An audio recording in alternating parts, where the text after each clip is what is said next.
Oh my. Okay, I think we should start. That Yes. we just get on with it. Put in Monty Python meme here. So, hello and welcome everybody to GARcast. We are back. Hooray for a year in review 2021. We. How is everybody? Sleepy. That is Just the mood for today. How are you? How are you all? he's on point. When he's right, he's right. This seems me of spitting though. I'm sweating. I've got a huge water bottle. I'm sweating, dying here. Oh, look at me living in the southern hemisphere. You could come. You could come visit me. You can't tell me when I can come. Bitch, I And- fucking will. We are off to a fantastic start, ladies and gentlemen. We have here, of course, Ali as usual, Hey, Tom, howdy. Alo, and Boris. I'm on my nefarious shit. I'm a little Just troublemaker. goblin fuckery. Yeah. I'm practicing fucking goblin stance right here. Podcasting got him acting unwise. Yeah. And me, Podcast Elena. pussy got me acting on ice. And as you can hear, we're back, everybody. So, do we want to speak about how the year in itself was for us personally, or just do we straight shoot to the anime and talk about it? I mean, yeah, it was overall pretty good for me. I got a couple levels of wine certification under my belt, so I'm fully transforming myself into a wine guy. Nice. I will fuck your mum. I'll seduce her. I'll talk to her about Pinot Noir and shit. So like pretty good shit for me, I think. Good effort. Nice. Congratulations. Yeah. Yeah, pretty good year. I am now trained to be a Jojo, which is probably going to be a mistake, but hey, it's fun at the moment, so that's got to be a Hey. positive. Maybe you'll Nice. get a Guardian column one day. Oh god, please no. You can become Brendan O'Neill. No. Maybe you can reach a career dead end and write about video games. That might be possible. Jason Schreier, but with hair. That's the goal.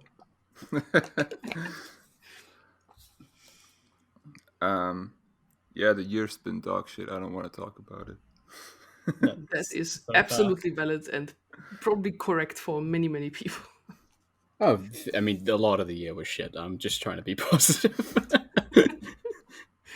Oh, for me, myself, it was a pretty good year. Actually, I got a new job, which I'm very, very happy with, and found a new good direction for my life. Now to figure out all the rest of it, like how to creative output, how to generate my free time, and how to work out to become Noi Doro Hidoro. That's also linked to my New Year's resolutions. But yeah, year was good so far. Now it's over, so the next year is also coming. It's already going. We are already 1 week in. Like it or not, it's here. Absolutely. And this time we will release it faster, we promise. We are aiming for pre-August this time around. Yeah. Aspirational. Just to date the podcast. Nah, Yeah, it it's doesn't wait. it's currently July 2022. How about that crazy Greek election? Whoa, I don't know other events that are happening this year. Check out Boss Baby 2.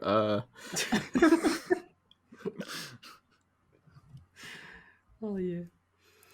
Yeah, all right. The anime did happen. We will go, I think, as usual, of like anime films, music, and maybe video game Gemu. I've got stuff to say about games, yeah. Yeah. So, does anybody want to start with anime, or I can rattle off a little bit as The well? Godzilla anime was pretty mid, but it had Jaguar. Yeah, Oh yeah. That's my pick. that was last night for me. I was thinking about what anime I watched, and was like, I think the Godzilla anime was this year, or last year rather. And yeah, that's a show that's fucking incomprehensible. Yeah, it's gets really deep into like metaphysics and stuff to say absolutely nothing that leads up to absolutely nothing. But there's some cool shit where like janky ass robot fights monsters. So like, I'll take it. It's the best Jet Jaguar anime possible. Yeah, It's just neuron activation. It's shit. Just like Well, I sleep, see robot, awaken.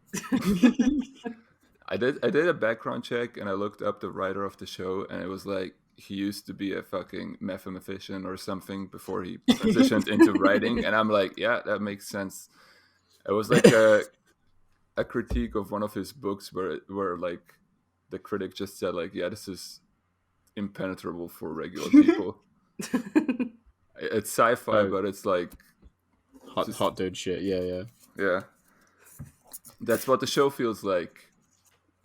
You watch it and you don't get what anyone's talking about, and then sometimes monsters happen, and that's pretty cool. I know it's like a lame fucking critique at this point to just go like the human stuff in a kaiju movie is boring, but it's like in this case I don't get what anyone is on about at any given time. So yeah. I mean, like the difference is they actually tried to make it interesting, but like it's polar certainly opposite. approach. Like usually it's just okay, yeah, this is the same narrative that happens in every Godzilla movie. In this one, it's like they just went off their shits with the math textbook.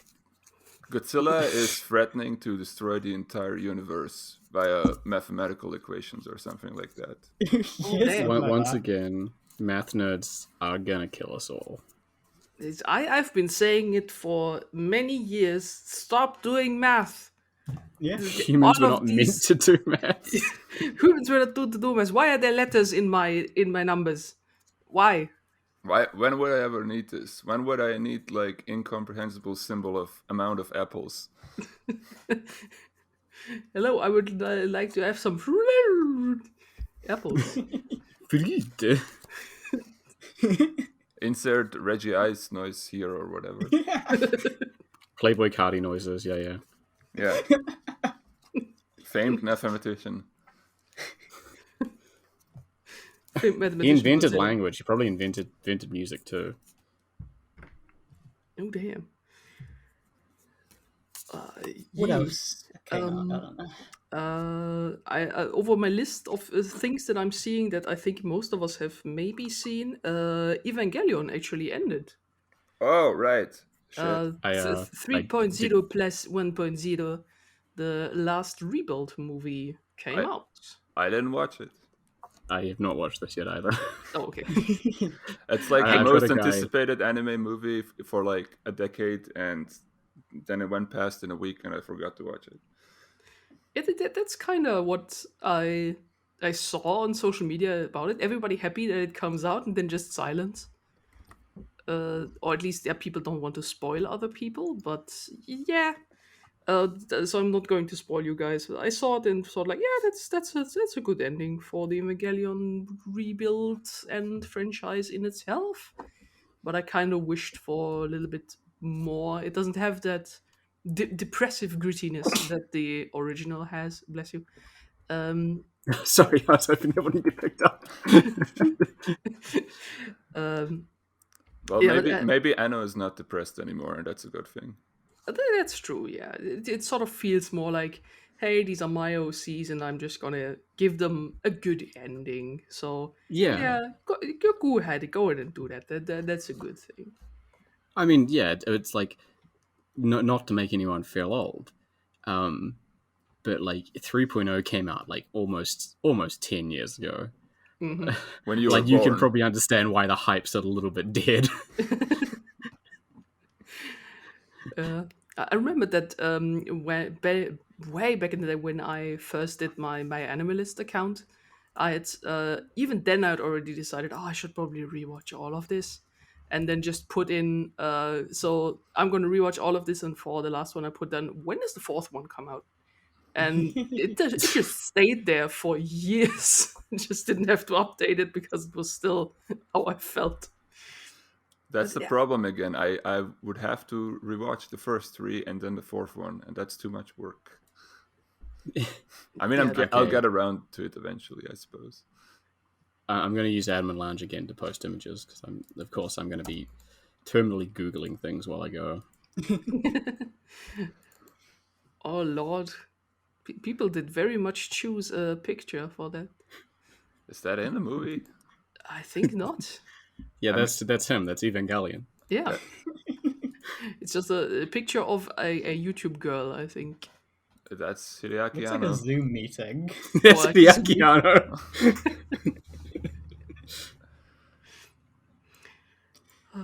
Yeah, so in preparation for Evangelion, I had rewatched the original series, and then the rebuilds. Most of them, I think I skipped the first one because just the same thing, just with slightly updated animation. Yeah, but I must admit, I think I like the original one better, but the rebuilds are still a nice way of ending things. But the third one still remains my favorite of the rebuilds. Is I it think because that- it's the guest one? Shh, no, it's not. It's not because of that. Shoo, it has pianos in it. That's good. Gay piano. It's got them homosexuals. They're all the rage these days. Oh my. Yeah, they're real hot right now. Yeah, so yeah, and I found out that Asuka is in fact best girl. I've decided that, and I will not budge from that opinion. Damn, I will not be taking any 1997 to question. now, huh? We've finally solved it. Can somebody, if I ever do the video, I probably should post in here the 4chan green text of like who's best girl, and then somebody just posting Ikari glasses and saying, "You fuckers have been going for 20 years, 20 years."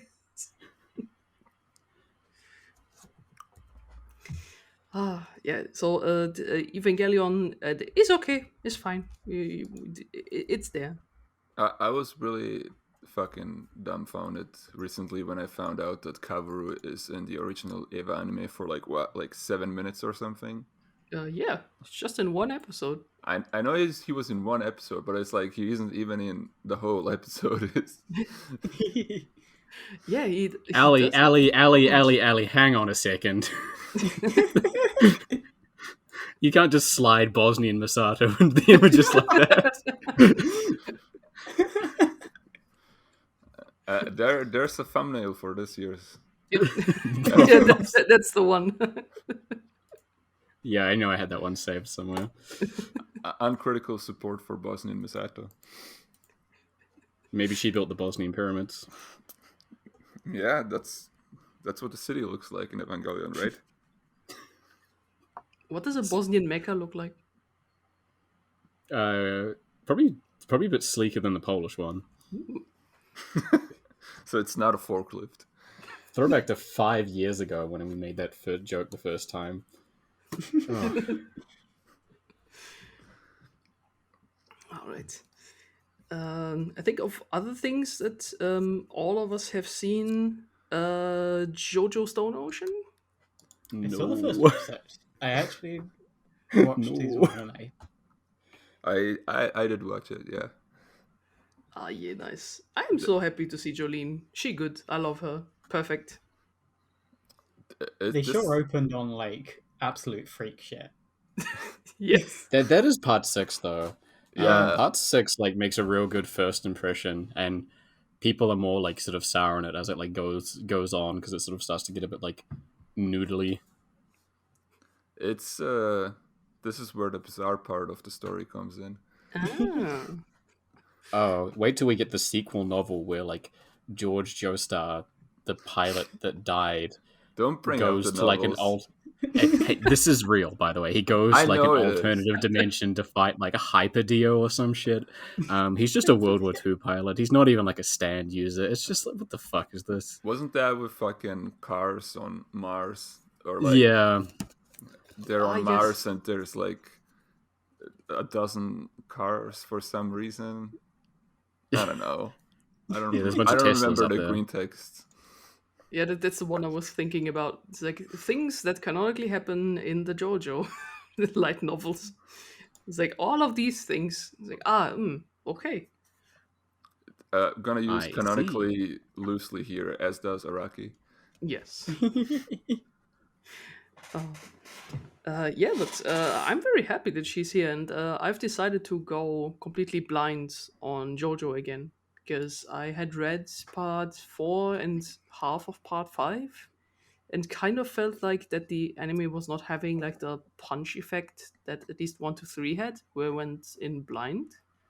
So I thought to myself, yep, I'm not going to read the manga on this one. I'm just going to go in like this. And I think that was the correct decision, at least for myself, because I'm having a mighty good time. I mean, I've read all the manga up to like early parts of part 8, but like it's impossible to retain everything that goes on in any given JoJo part. So well, you it's could just make basically up some going shit blind. and tell me it. You could make up shit and tell me it happened. It's You could be like, probably yeah, did. in Steel Ball Run, Buddy Valentine at one point like licks some girl's sweat out of the bottom of her shoe, and I'd be like, yeah, that's something JoJo characters do. That Yeah. probably did happen. Yeah. That sounds eerily familiar. No, Bamboozled again. because like it was like reading part 8. It's like, yeah, they're having like a beetle fight and they're like burning wax and shit like that. And I'm like, yeah, this is normal JoJo stuff. It keeps on trucking. It's only gonna get freakier. It would be so interesting if like Araki got dementia and just kept on writing JoJo. He just goes back and writes Bow again. I would love that. He just shows up one day. Is he doing part 9 now that like part 8 is done? Has that been I announced? don't think at we've all? heard Yeah. anything about part 9. He's working think on so. part 9. Oh, really? Oh. Hope that man's okay. I've got to read part 8. I don't know. I hope he's ever been okay.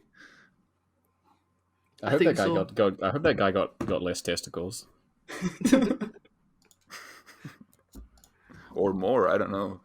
Yeah, actually, no, dude's right. Give him more. All right, nice.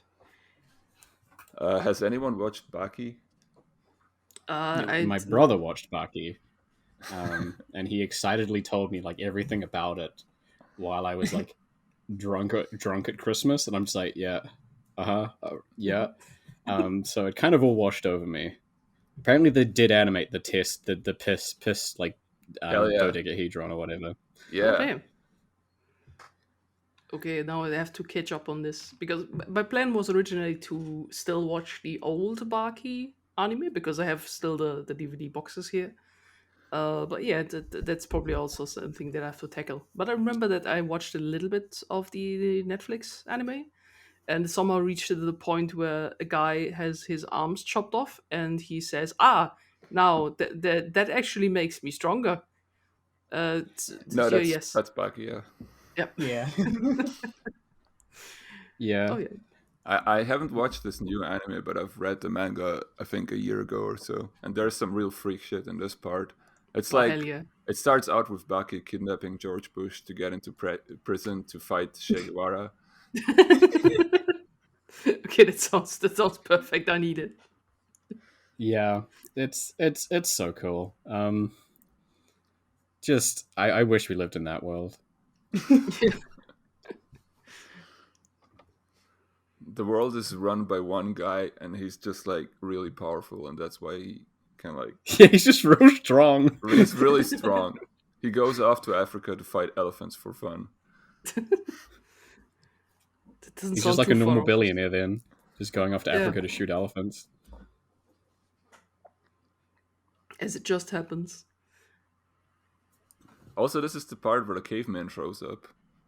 Oh, Yes. And I he's have and he's again strong pressed because he's just stupid. He just knows nothing, so he's just really strong. Head empty buff. He's running on dinosaur meat. He was living on around the same time as the dinosaurs for some reason, even though he's a caveman. Because he's cool. Yeah, he was the only human, and he survived by being frozen in a glacier. And everyone wants to fight him because they feel his aura. Also, this is the part where you start noticing that like piss comes up really often in Baki.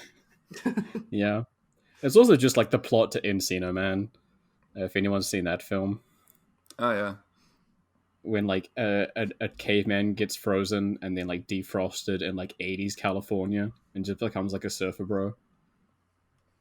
That sounds like peak cinema, and I like it. Isn't I he watched played it by when I was like Brendan 8. Fraser? I just remembered it existed. Hmm? It's Brendan Fraser, right?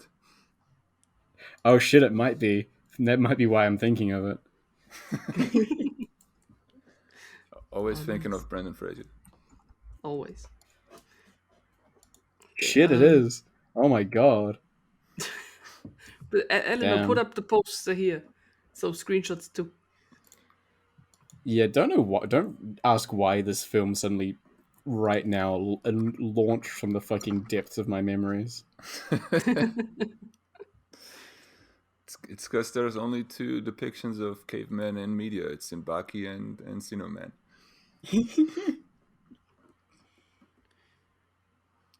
Okay. I've also written down here that the Way of the House Husband anime came out, but that was more like a motion comic. The anime Yeah. under The air quotes. anime. Apparently It's upsetting. yeah, apparently the producer said they should keep it that way, so it looks like a manga. But yeah, it's. I mean, I guess it does. Yeah, some of it just feels straight up traced from manga panels. And What was that? What was the show a couple years ago that was real popular? That was just like basically traced from manga panels for every massive scene. Shit, what was it? Well, I can't remember. Mustn't have been important. Yeah, so it's nice to have at least voice acting for everything. So we have what's his name? Not Tsunoda, the guy who does Seto Kaiba, who also did the manga PV, as the voice of Immortal Tatsu. So I'm very happy about that. And yeah, it makes for like a nice watch on the side. But yeah, I read the manga instead. This one is just like a nice side thing to enjoy. I guess I watched Jujutsu Kaisen. Oh yeah, how is that? Oh, that sure was fucking Naruto. That's kind of the consensus that I hear. It's just it's a shonen. It's a battle shonen. I'm not sure why this one is the one that's so popular, because it feels, a little generic. Like it's just pieced together of parts of other battle shonens. But it's fine. Mappa did put their whole map pussy into animating it. It's all those labor violations. Yeah, Yeah. that's how you get the good animation. It's crunch staff to death, fine powder comes out, put powder in Sakuga. This is how it happens. Yeah, just like in between frames, there's just like scrolled like pleading note begging to be released from the Mappa Studios.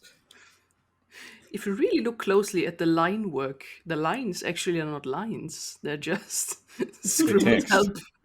Next. God, please help me. Storyboard union busting.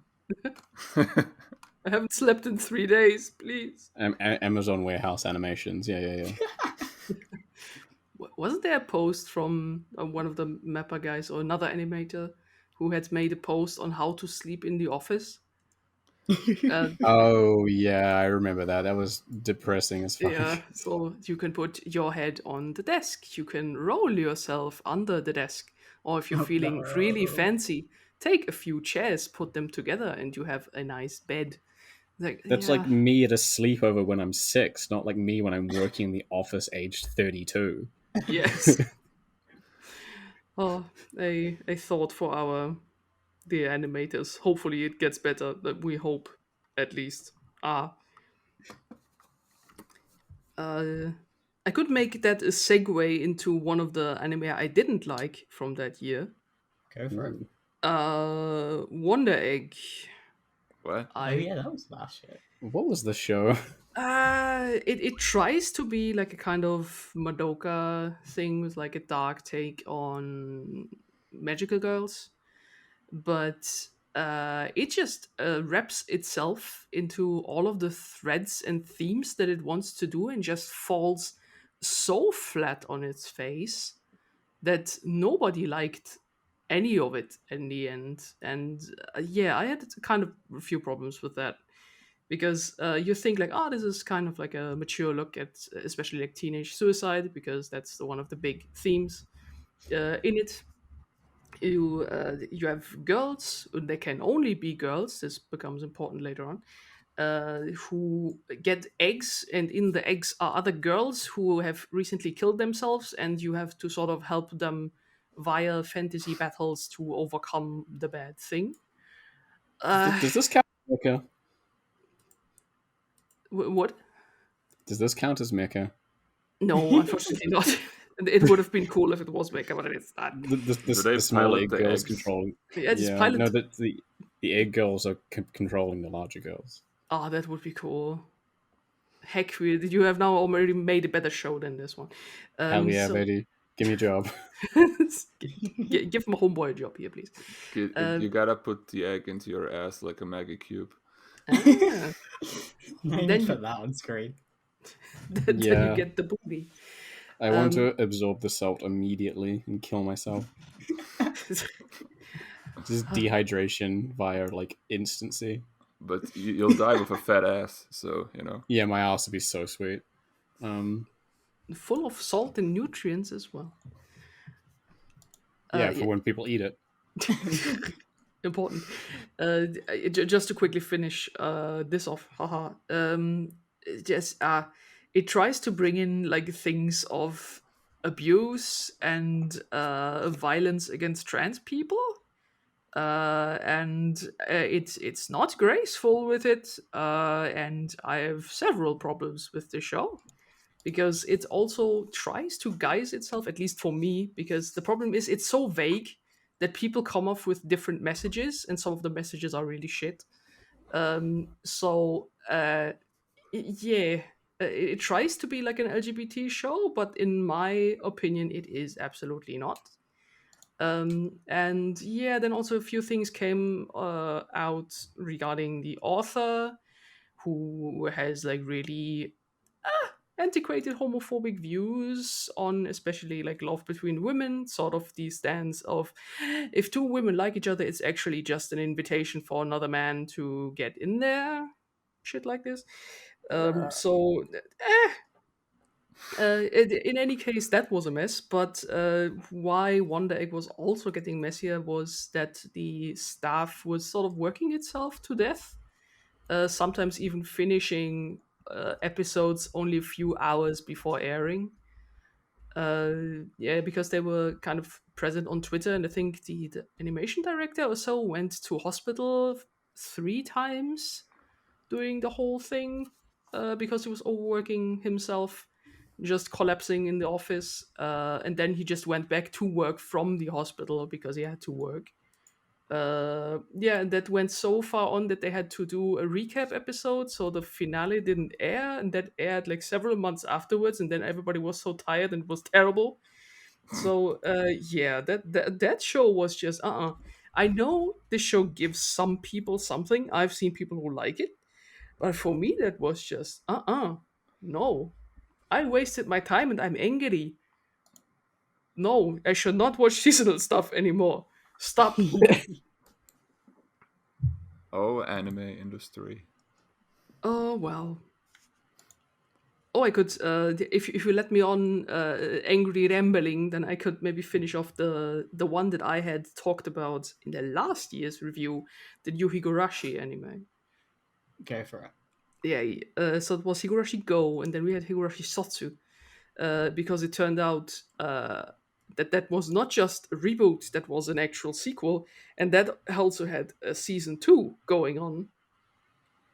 So sorry, no, because you think at the end of the first season, okay, now we know what it's all about. Now we'll have progress. Do we think we have progress? No, because what is Higurashi known about? Time loops. So we redo the whole season again from a different perspective, and absolutely no progress was made. Zero, none, nada, Hell yeah. zilch.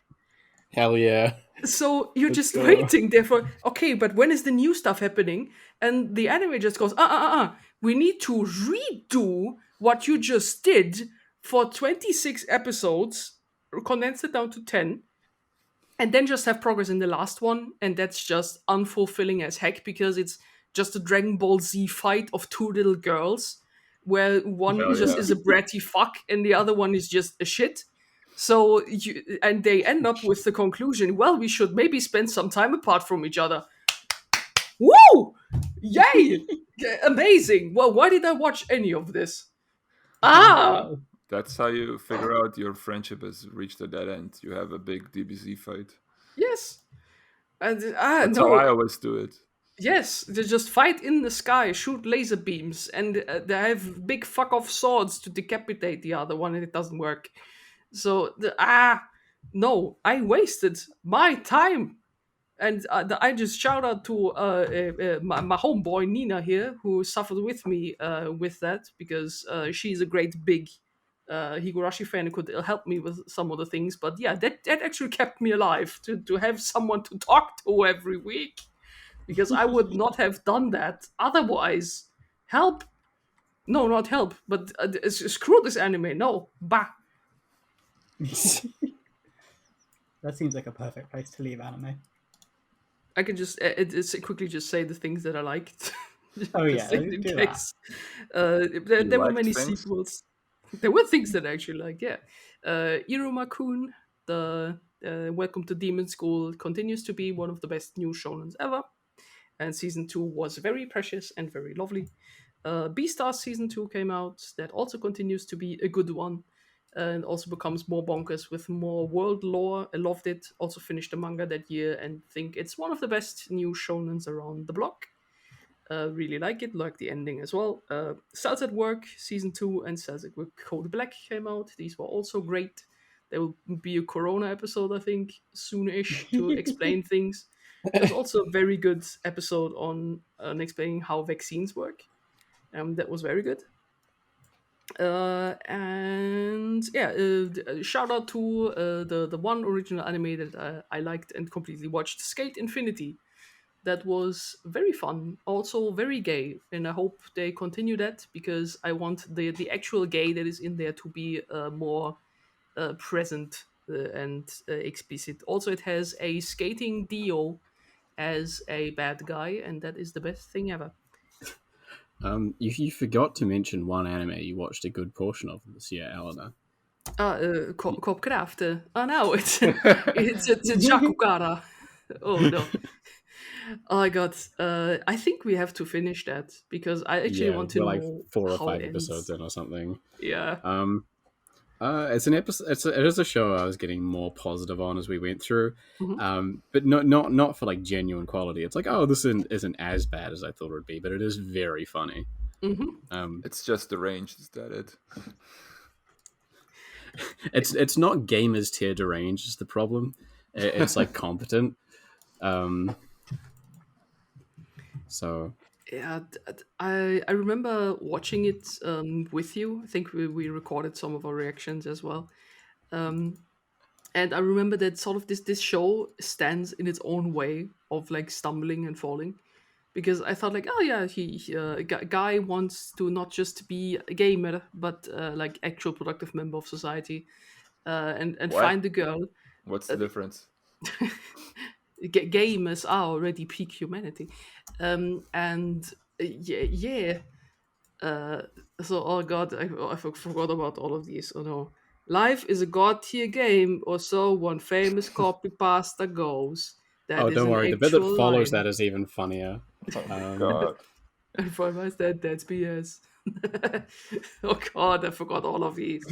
you get discriminated against or treated poorly for your face, your build, your age. Have you ever been treated poorly for your build? I screenshotted this whole sequence. God, I'm so fucking cool. This is literally like a fit post. It is. Oh god. I thought to myself, okay, you can maybe do something here, but then it's sort of you can already feel that it wants to be like a harem anime because there is a sweet girl that he meets and she's cute. She like writes. She's a writer, and you think like, oh, okay, this actually could be something. Like, do your romance exactly here? But then no, he has to collect all the girls, collect them all. And I can already smell the harem and the drama bullshit from all the way over here. That's just the reality of being a gamer. Like, Yeah. you can't not depict it. The struggle. Do you just want one girl? No, I want the achievement unlocked of all the girls. I want a whole Pokemon team. I want the different elemental types of girls. And then I need the a full dual types as well. team of girls, actually. A ghost type girl. Yeah, Rainbow Six Siege girls. Steel girl. What a girl. Fire.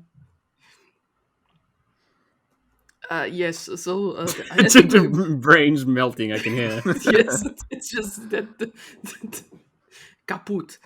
Yeah, so that is a thing that we watched, and then we maybe have to finish it in order to talk about it. Hell yeah, I'm down for that. Hell yeah. What other animes do you have down? Because I put on in my actually watched section, I've got one thing from this year, and that's Solid Work. Yeah, so that was good.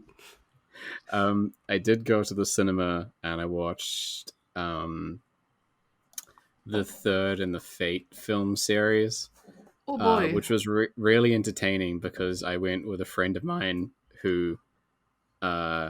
Wait a second, that was last year. Time well- is fleeting.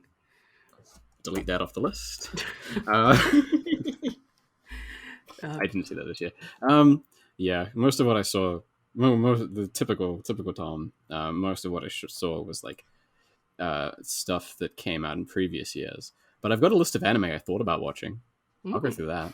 I thought about watching Beastars. Ooh. I thought about watching Horimiya because I've talked about that manga before on here. Mm-hmm.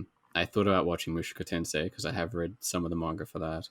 I thought about watching Jujutsu Kaisen too.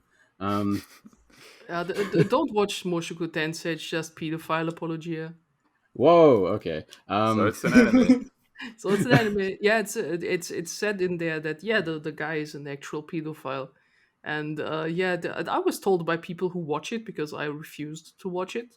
That yeah, he does things like petting a 7-year-old girl's head and then masturbating in the bathroom about it.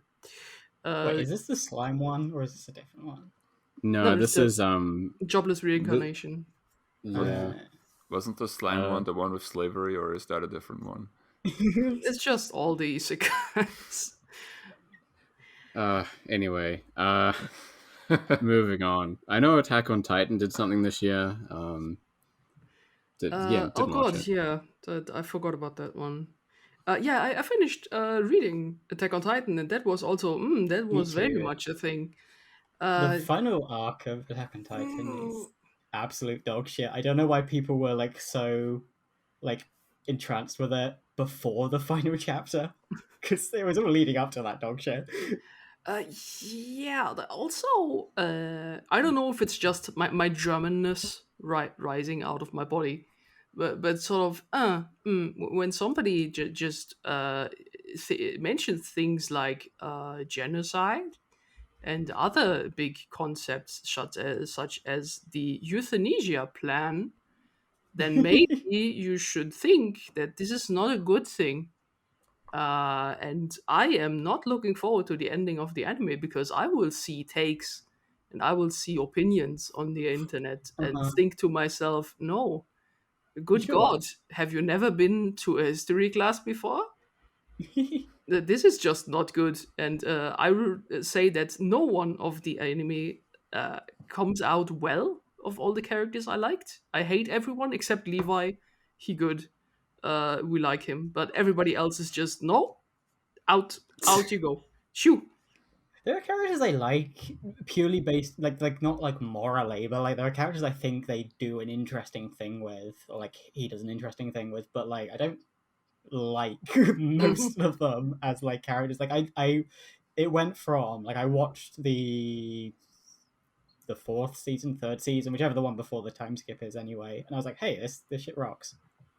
Then it gets to like the backstory stuff. I was like, this is dicey. Okay, sure, like very much like Nazi Germany referencing. Okay, cool. And then just like absolute nosedive in anything that the guy wanted to tell with the story. Like Yeah. just Incredible. destroys all the goodwill he'd like built up with like these characters that like I mean like I don't love the Attack on Titan characters, they're goofy and they're like just regular soldiers, but like they're at least kind of endearing to watch, and then all of that goodwill just gone. Yep. Just poof. Away. Yeah, I did have 86 recommended to me several times. Like it looked like generic military stuff. I have no clue what it was about. I know a bunch of stuff got season 2s this year as well. There was like Zombieland Saga, which is something I enjoyed in the past. Oh, yeah. So maybe this is good. Eurocamp, the show that everyone talked about when it first aired, and then I saw nobody talking about the second season. Yeah. And another thing that seems to have completely dropped off for the second season, that's fucking Dragon Maid. Good lord. Oh, Thank God. Thank God. And shout out Megalobox for having a season. Oh, yeah, Megalobox. Right. I still have to watch season 1. The only other one I found that I saw was the second Gridman anime, I think. Oh, yeah, I want to actually watch that because it looks like more of my thing. I think it was a little better than the first one. I don't fucking remember the first one at all, but I think this one has slightly more likable cast of characters. Yeah, that's what I saw. It has like more the triggerish character design going on, which I didn't like about the first one very much. But yeah, I'm happy about it. I can end off on Aggretsuko season 4 that came out, and I think the series is really overstaying its welcome because they did all of my boys dirty, and they won't they shoujo romancy thing is getting very bad, and also no, just go home, Aggretsuko. You're fine. Should have ended after season 2. Oh dear. What I did watch this year, however, was a whole lot of Code Geass. Hey. And you may be saying, hey Tom, why would you have watched a whole lot of Code Geass? I can't tell you. It's because you're min-maxing your gayness. I'm min-maxing my gayness. I am homosexual. Started with my flatmate. He's like, oh, hey, I'm just going to watch the new Code Geass film or whatever. And we sat down, we watched. I'm like, that was all right, I guess. It was like twice as long as it should have been, whatever. And he just started to watch it. So I'd come home every day from work and I'd sit down like absolutely exhausted from doing like study and work and sports or whatever. And it'd just be like letting delirious. episodes upon episodes of this shit wash over me. And yeah, just delirious. I don't know what actually happened, but I know I watched a whole lot of it. Every time a school scene happened, I like just like my brain started bleeding. I started screaming. My bones turned to ash, and I disappeared between the floorboards. Sounds about right. So what I'm saying is, Code Geass is a cryptid. It's an SCP-00 Lelouch. It's unwatchable bone-hurting juice. It is watchable. It's, some of the fights are alright. But that's about all I can say. Oh, Hathaway's Flash came out this year. I've not watched it yet. Yeah, the new Gundam one, right? New GUNDAMU, yeah. Yeah, I have to watch Rest in peace, Thunderbolt 3, delayed again. Yay! That shit's never coming out. They took on like 5 projects at once. Just drop it, buddy. Come back to it when you've got time.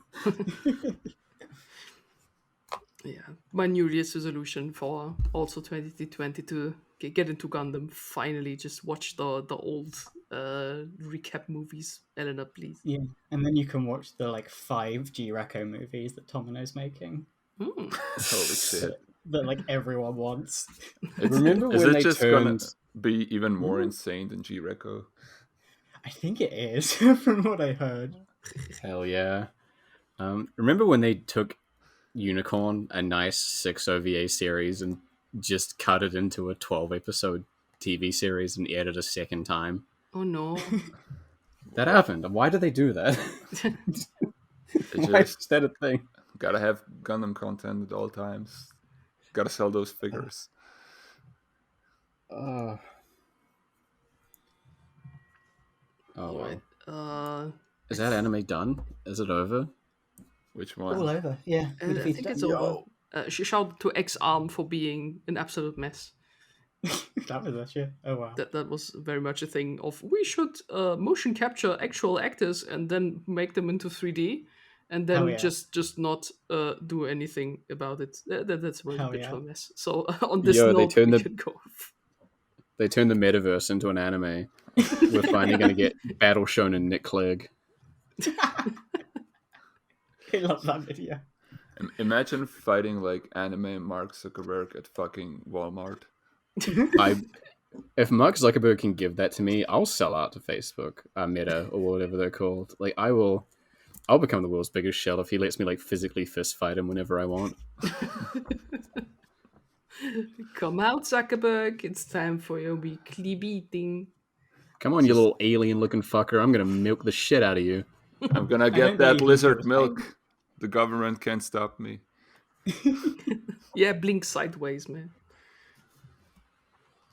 Yeah, so I think we can move over to movies. Films. Real movies, real art, not this Japanese shit. No. Yeah, real art, like Free Guy. Fuck. Oh god, I forgot about that. What was that actually? One of have other people seen this film?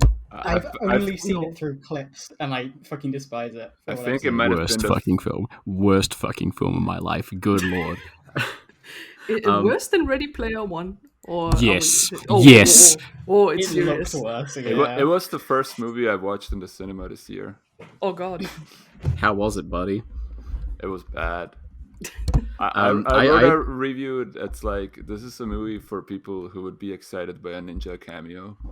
Yeah, Ready Player One didn't have ninja in it. Yeah. Yeah.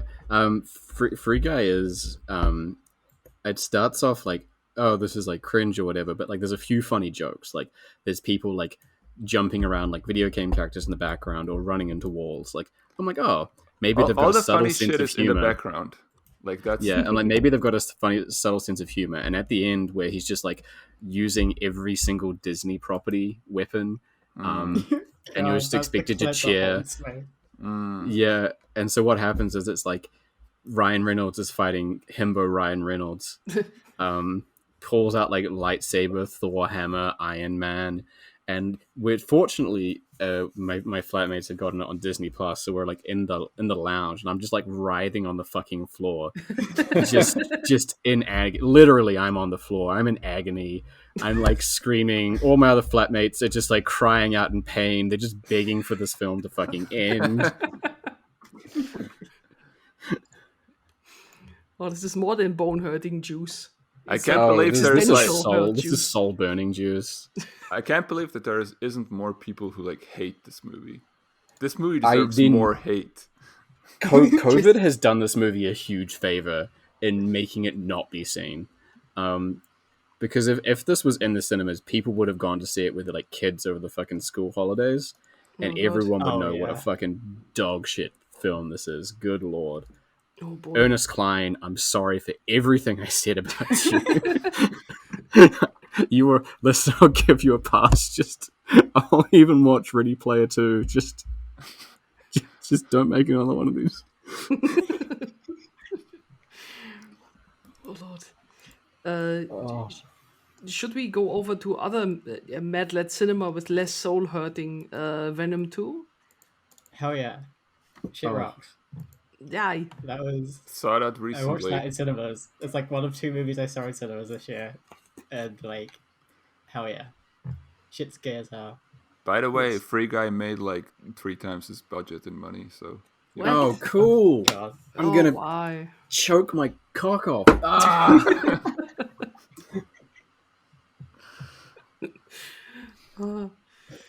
Venom 2, I saw that in the cinema and had consequently a bad cinema experience because the Oh, no. image and audio desynced itself by no. several No. seconds. cinema is homophobic for this one. Exactly. Please let me enjoy the big monster fuckery, but you just didn't, and shame on you.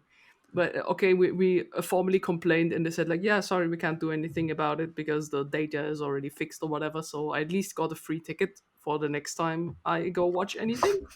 But yes, I wanted to see big Venom guy, but with maybe the image when the sound happens and not the other way Whatever. around. That's overrated. This Yeah, I can't believe this movie is literally about gay Venom and Eddie fighting a heterosexual man. Yeah. That's what it is. Fight the They fight patriarchy. in a fucking church at the end. So good. Fight the cisheads normativity. It's really subtle. I can't believe they took out from the fucking Eminem credits song, they took out his fucking 9/11 bar where like they play the sound of an airplane hitting a building. Oh god. Wait, forgot about really? That that. out for some reason. Well, I mean, I'll have to say, Eminem's song for the new Venom film that I've not seen yet, much less funny than last year's Oh yeah, Venom. no, not nearly as funny as that one. Oh god. The hook is stuck in my brain now. No, get it out. I just watched that movie and couldn't stop thinking about that fucking tweet with the salad spinner. The what? Hang on, what? The one that I posted in my media thread, where it's like Eddie puts Venom in a salad spinner. It's like, Eddie Oh, don't yeah, put that's me in a it. salad Salad spinner. spinner. Ah! Oh, glad I'm not the only one with that same opinion. Yeah, Thank you, Josh Lewis.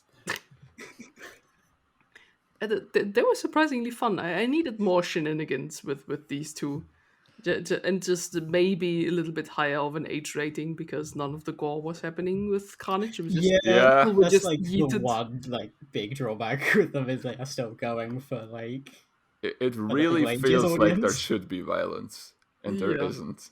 it's because let's be honest, it's like 13-year-olds who are excited, 13-year-olds and me who are excited for Venom. So like 30-year-olds and the gays. Yes.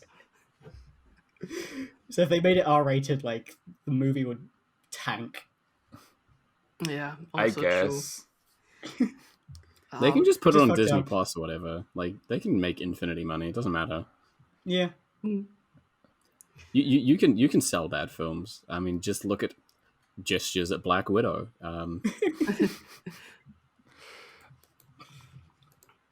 Also came out this year. Oh, So much fucking Marvel came out last year. good It's gonna point. come out this year. Oh god, too many things. So I think we should better focus on the actual very important things. Godzilla versus Kong. Hell yeah, fucking QAnon main character. Yeah. Just conspiracy nut. yeah. Godzilla You're like versus Kong is watching. fun. You're But watching like there is a Godzilla and King Kong QAnon guy in fight, it. and it cuts to like the QAnon guy. He's like, "Did you know the United States is actually a corporation founded inside the city of London?" This is something QAnon people believe. Just put the blinking subtitles like on every time. goes on. It may as well be true. I watched most of this movie like without sound. I mean, the volume was really. We watched it with friends, and it was like the volume was really low, and like it didn't really matter. So we just tuned in for the ape fight. Just cool, that just is- cool yeah. monkey shit. Yeah, there was a Exactly. big monkey there. What else do I fucking want? Yeah. And yeah, that was just really fun. Just this big Godzilla, big kaiju fight against Kong. And I had a mighty good time. And are we allowed to spoil the ending? I don't know. Yeah. Yeah, there's a Yeah. Mecha Godzilla also happening, and he's fun. I like him. Yeah, I had a good time. Like that was good. The good movie. Oh, The best shit in the cinema can movie be is good. like the best shit in that movie is Kong like going around the Hollow Earth or whatever the hell. Like that's like the best stuff in the movie. I don't know why they kind of like decided, oh yeah, the final set piece isn't gonna happen here. That would have been super cool, but Mhm. you gotta wreck a city. yeah, Yeah. they hadn't done that yet. You gotta wreck China. Yes. Oh yeah. But I like the theme of Mechagodzilla because he's essentially like human hybris. Yeah. But we are the apex predators of the earth, so should have a chance at kaiju fighting too. And then They the guy pilot gets it from a grilled, and the fucking Mechagodzilla storms Ghidorah off. skull. Yeah, he's piloted by Ghidorah. That's it's just the funniest thing ever, but it just makes sense, at least to me and my pea brain. So I was just happy to see the Ghidorah skull. Hmm. Also, I want to retract my previous statement. I did not watch this movie at a friend's place at a low volume. We watched it in a cinema legally paid for. Of course. Of course. Of course. Of good things that I liked, but I think were divisive, Last Night in Soho. Oh yeah. The Edgar Wright movie. I really liked it, but then again, I'm a large Edgar Wright fan. Because to me, it felt like his take on Giallo cinema and sort of making it his own. And I really like that he has, at least for me, like a knack for horror. It has been my own theory that people who are good at comedy are good at horror as well, because they essentially have the same mode of breaking expectations in different ways. So like I'm very happy about that. Love the style of the story that was on. Some people didn't like the ending, but I found it to be fitting with everything, and it was good. One of my favorites this year, together with Matrix 4, but that will come on later. Yeah, I don't know about that. Yeah, I saw you didn't like it at all. What were your criticisms? Edgar Wright is not enough of a pervert. Just need to be more of the degenerate to be a Giallo. For this type of movie, yeah, you gotta be a deranged pervert, man. Get Prince Andrew on the horn. Yeah. Basically, yeah. Okay, that one I can kind of agree with you. You could go even harder with this theme and what it does. That is true. But yeah, just for me, it was also like how it was done, all the making alone, all the fun Texas switching, where you have like one actor just you swooshing in for another. So some of the effects that they were shown were actually practical. There was not too much CGI happening, or just CGI enhancements. So was very happy about that as well. You can just feel that he has a lot of fun with it. So Nice. yeah, good time, at least for me. I'm glad he had fun. Yeah. Well, we're glad our boy got a job. Yeah. Didn't he release another movie this year? Yeah, he released a Sparks documentary. Oh yeah, that one I still have to watch because I just know nothing of that band. I've never heard of this band. I think it's like what he hoped for when he made it. Like, I want no one to have heard of this band and like go into it and come out with like a favorite. I think is like the idea. Mhm. Sparks make interesting music. They aren't exactly for me, but like my dad's a big nut for them, so we have them on reasonably regularly. Oh, yeah, nice. Following on freak pervert movies, they released another Saw movie this year for some reason. Oh God, why? I completely This time forgot with about Chris that. Rock. Huh? How did this guy get in there? He's like a big Saw fan. I'm pretty sure he like helped get it made. Ah, okay. And not it's not insane enough for like a Saw movie. Like it's pretty coherent for one. And it's like fully detached from all of the other movies, it feels, so like you don't get that like end montage of how it's all been connected to the first movie all this time. But it's got some freak kills. Like if you've ever seen a Saw movie and that was like your shit, like yeah, Spiral's pretty fun. Got cops getting killed, so like you know. You know. You know. I mean, I watched a few good films this year, but I got some more dog shit to get out of my veins first. Hell Oh, yeah. please do. Anyone else watch Fast and Furious 9? Yeah, you know I did. Oh no, not yet. I still have to start with the franchise. I never get past Tokyo Drift. Well, they brought back the Tokyo Drift guys, and they look like they're fucking 80. They do. Well, they're like canonically like 22 or something as well. So same as Tokyo Drift. They really like fucked the timeline by like canonically making a character die in between like Tokyo Drift and then like a movie that came out a decade and a half later. Just say he faked his death. Who cares? He did. Like, this is not the movie did franchise. that in the new one. Well, there you go. It's like, who gives a shit? John Cena looks funny. John Cena looks very smooth. Does he look like an adult CGI. toddler? Yeah, he kind of does have that vibe about him, which is upsetting because he could probably beat me to death. Oh. Yeah, I mean, I went and watched. shit movies? I was going to say I went and watched Fast and Furious 9 with my brother, and my brother loves dumb shit media. He'd get along with Boris really well. He likes Baki. He likes Fast and Furious. Like, hell yeah. He's just here for it. So like that was like the best possible situation to go into it with. As far as dumb shit movies go, did anyone else watch Malignant? Oh no, Malignant. What's that? I hear that it just goes off the rails. Malignant is truly like deranged people cinema.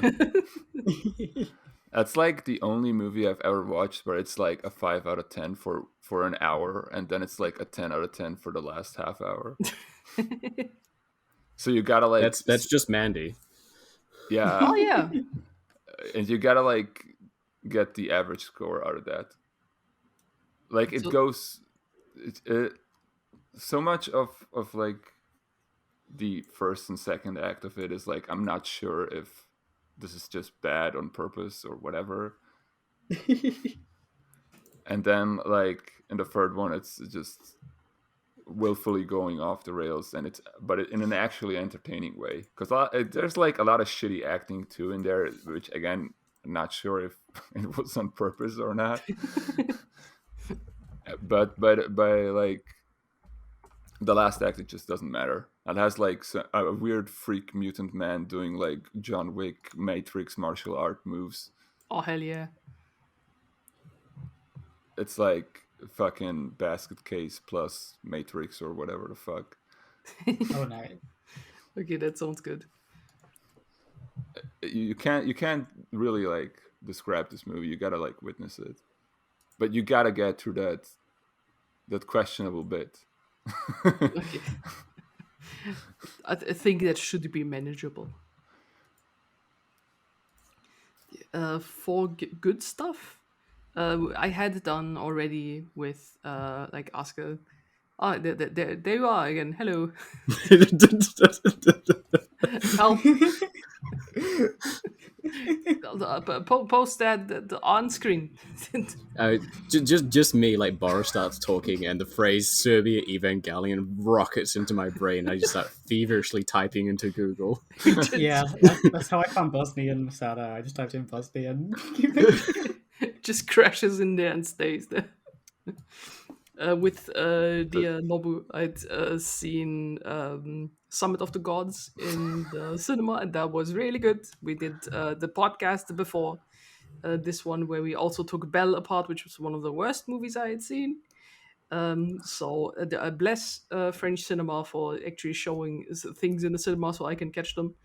But yeah, Summit of the Gods, good. It's on Netflix as well. Watch it. It's very good.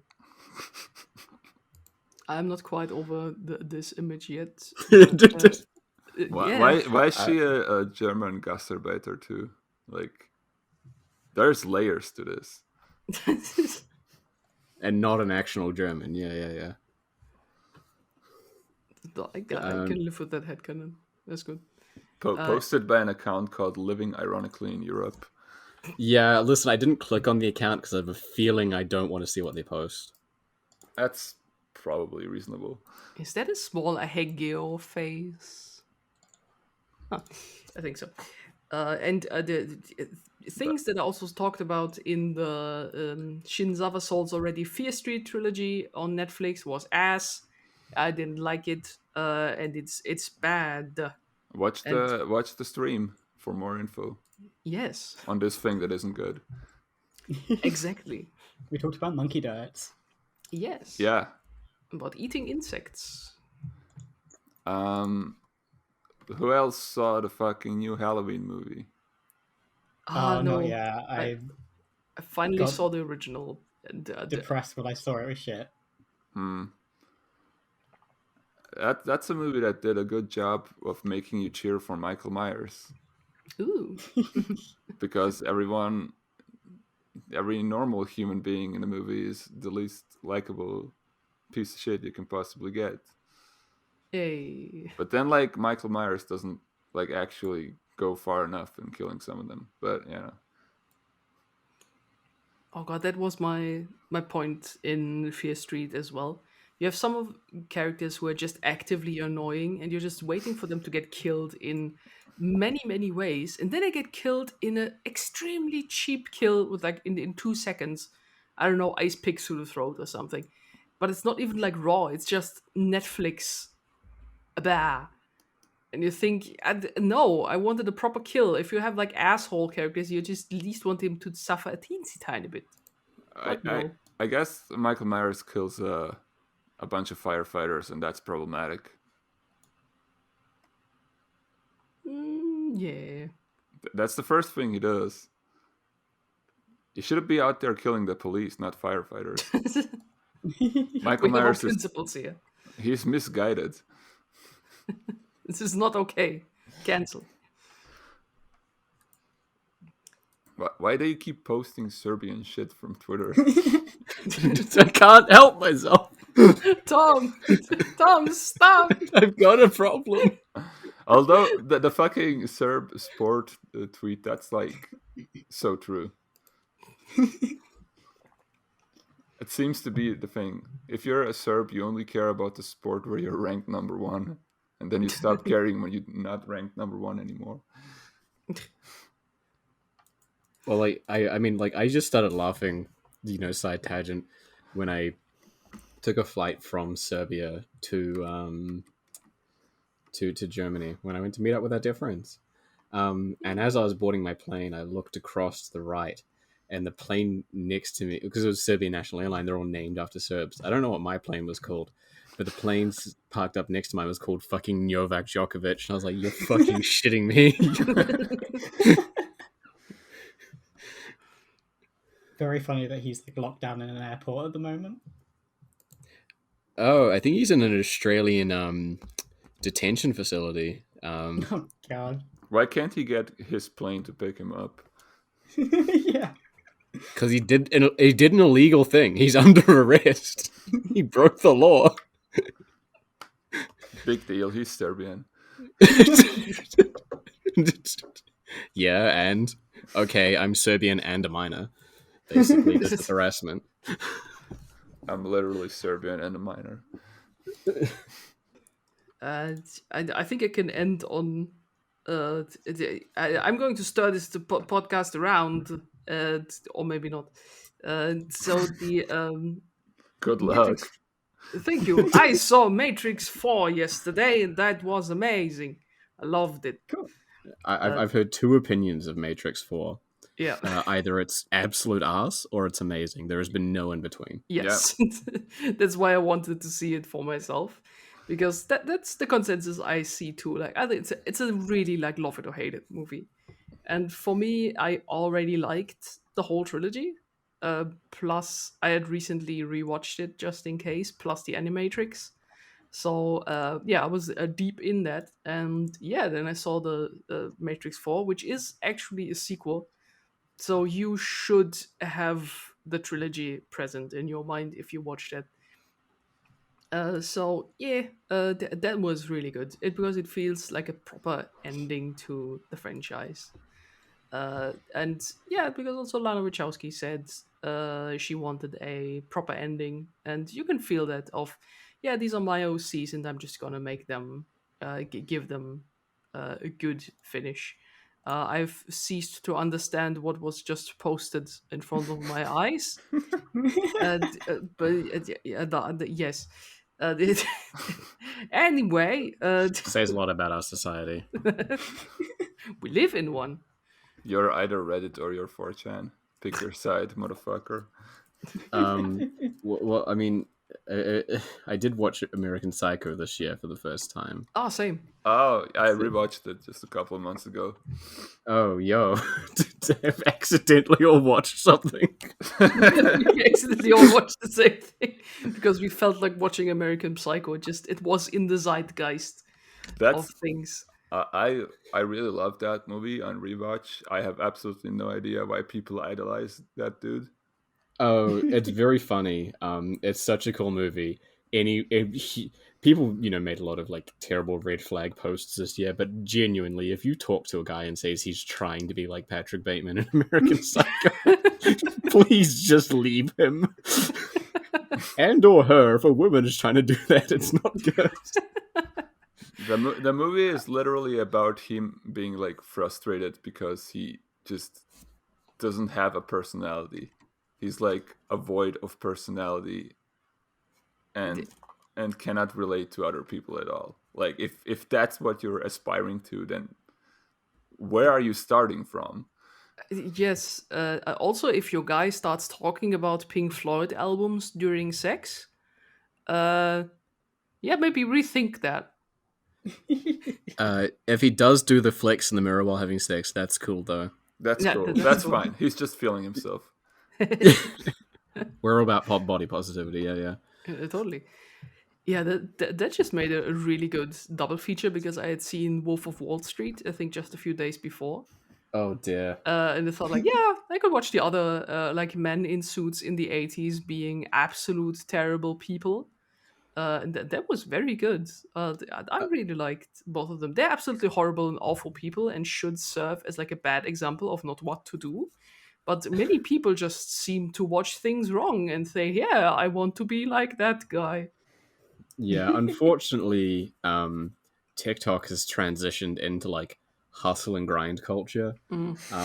So everyone is unironically posting clips from Wolf of Wall Street and like being like, yeah, be like this, Sigma grind set, whatever. And it's like, I want to be like that image of Thanos where it just said grind and he's wearing a suit. I want to be like that image of the black guy laying down on money. But what I don't understand is they actively talk about people like that, but they don't understand that they are the ones being meant. Because in Wolf of Wall Street, Matthew McConaughey, absolutely unhinged man, says in general. Thank you for actually noticing that, noting that, because a lot of people don't recognize how fucking insane that man is. just mad lad 24/7. And he says, well, nobody knows shit in this industry, and people who don't have a lot of money strive to have more and just keep them in the system so that they don't get out. They make us money. Like, and I want to tell people, yo, that's you. He's talking about you here. You're not the Leonardo DiCaprio.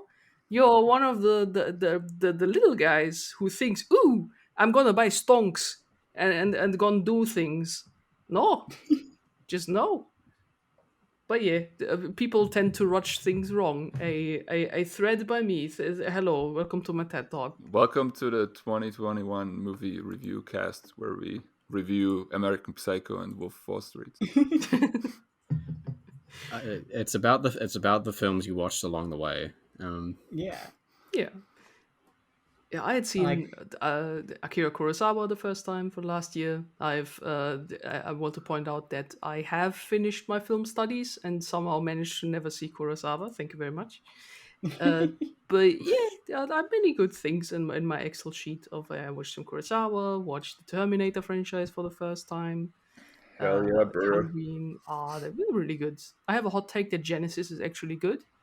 But yeah, that was very fun. I liked it. Matrix 4 is also good, so you can take that with a fistful of salt to understand how my brain works. And I like these things very much.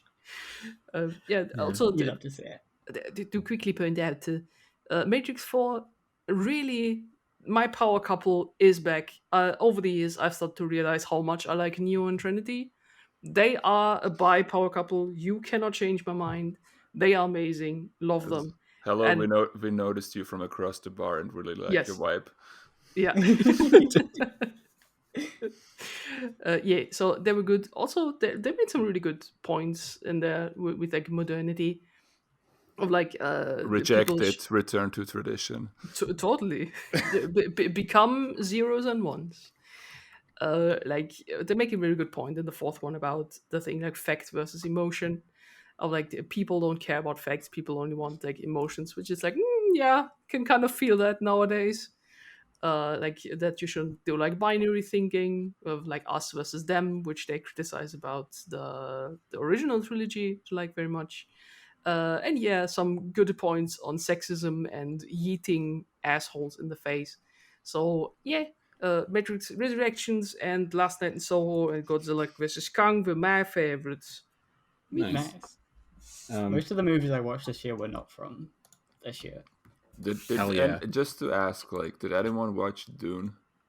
Did I anyone did. watch Big Worm movie? I did actually watch Big Worm movie. Shockingly, Tom has gone and seen the good film for a change.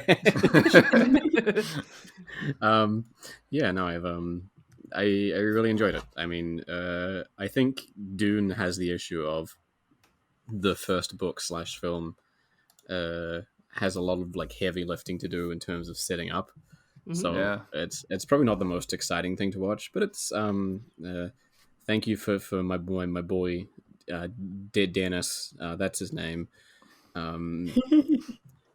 He did a really good job. It does not feel as long as it does. I know that's true because I watched another film that's close to that length and it felt twice as long as it should have been, and that was fucking House of Gucci. Ooh. How was that? I mean, I don't know much about fashion. And apparently this didn't tell me everything factually. I don't know. It's a long ass film. It's like it dwells on a lot of just like theoretically interesting business dealings that just aren't interesting because they just happen exactly how they're said they're going to happen. Do you think it could have been improved by the presence of a big worm? Everyone was Italian, so it was very funny. Italian Adam Driver was like a funny concept. There's like an inherent funniness in just seeing Italians. Yeah, That's why I like- started watching The Sopranos.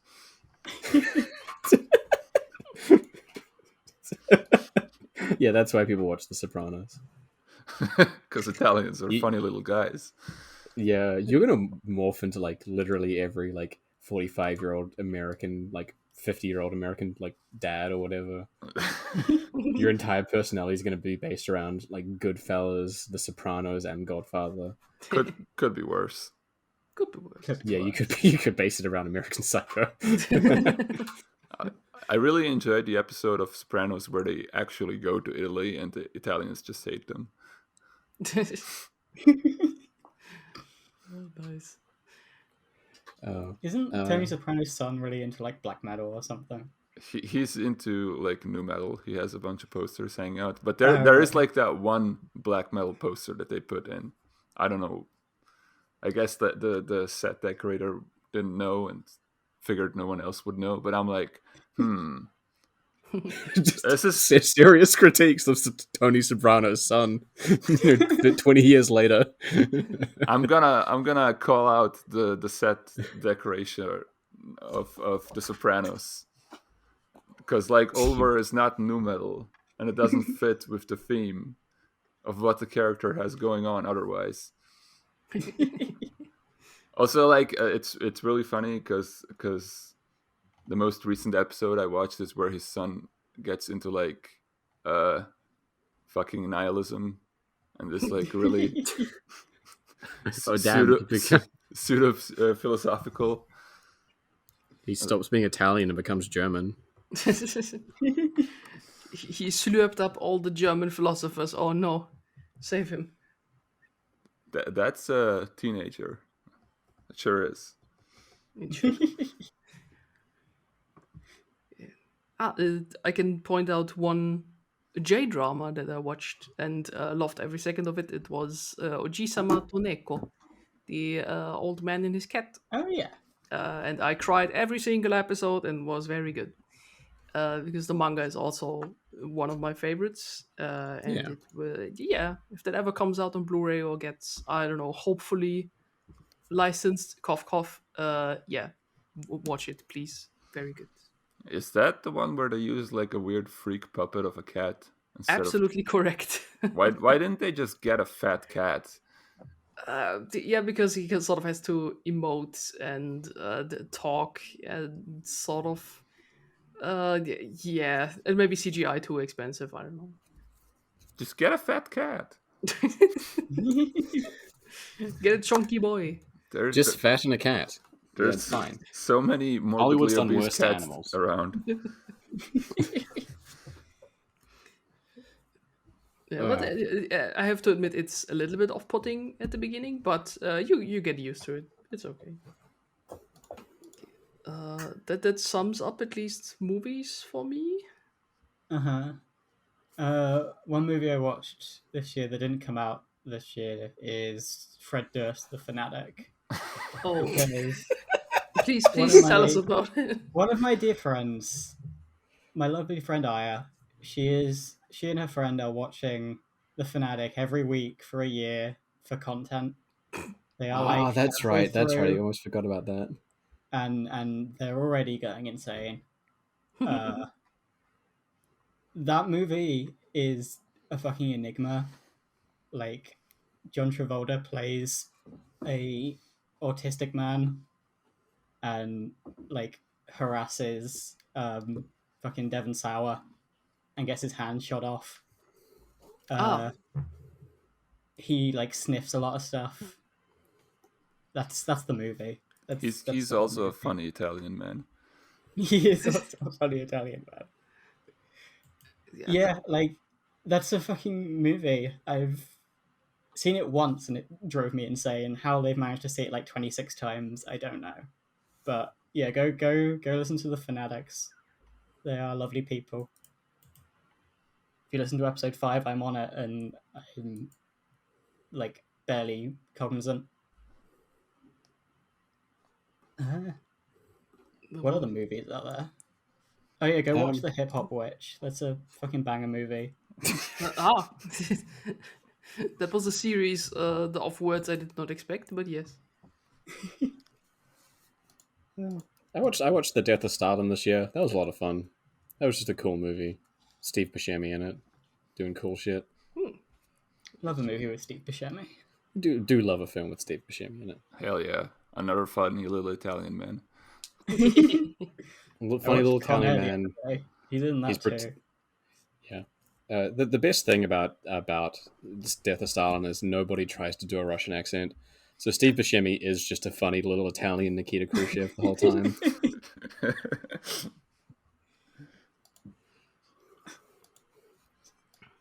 Yeah.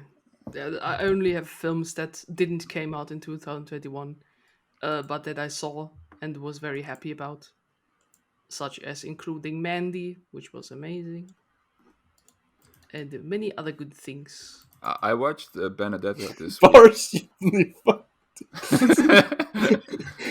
just seeing Pickle Rick dubbed into Serbian. Hell on my yeah. Twitter feed.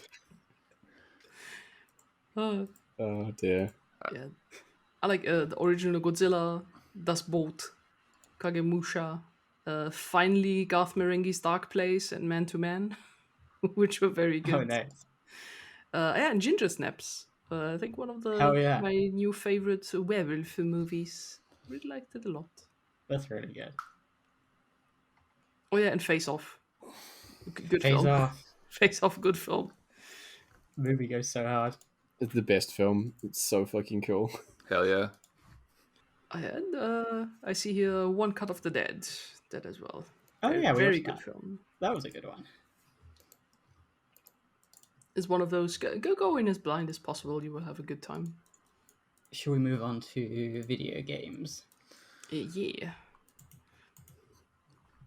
They're Who sort played of the game? the same as movies. I caught up a lot of things, and there's I think only 3 games that came out that year that I actually played. Yeah, same. I played 2 games from this year. I got some, I'm not I got some gonna updates count from- Hades. Yeah. Oh yeah, Hades. I am. I'm going to do an update from my last year. Well, I guess I should too. Yeah. I think...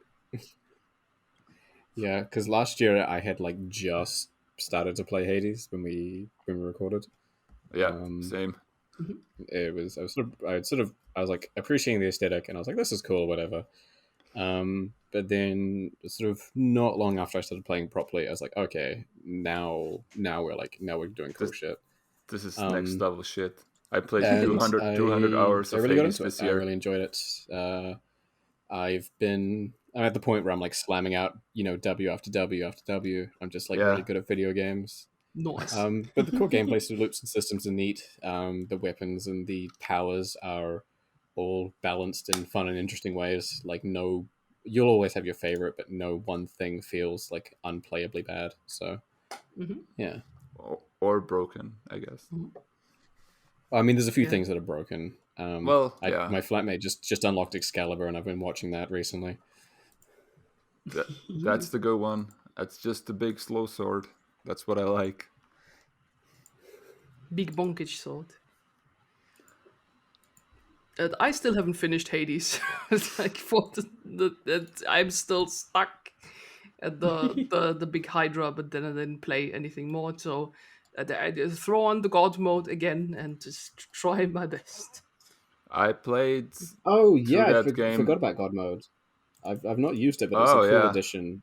A cool way to do like difficulty balancing, which I'm all about, like interesting ways of balancing difficulty. Oh yeah, totally. Because for all the viewers who don't know how it works, it's you get I think 20% less damage, and that goes up every time you die by 2%. So you still have the loop thing, which is important to story progress, but it sort of makes your life a little bit easier. And I'm very happy about that because I'm not a game. I'm just not. I don't have the skills. I'm just bad. Also, this is my first roguelike, so yep. I don't have that power to power me. I played through that whole game and got every achievement on PC, and then I did the same thing when it came out on PlayStation. Nice. So there's like 200 hours of 80s this year. That's one of my top 3 favorite video games of all time now. Every other roguelike has got to measure up to this from now on, in my mind. And they're not gonna. Well, I mean, there's another roguelike that's just come out that I want to look at, and that's Inscription. That looks Yes, like a lot of that fun. I wanted to mention. Like, what the hell is this noise with? Oh no, it's Plane? oh no, it's a helicopter. Okay. Yeah.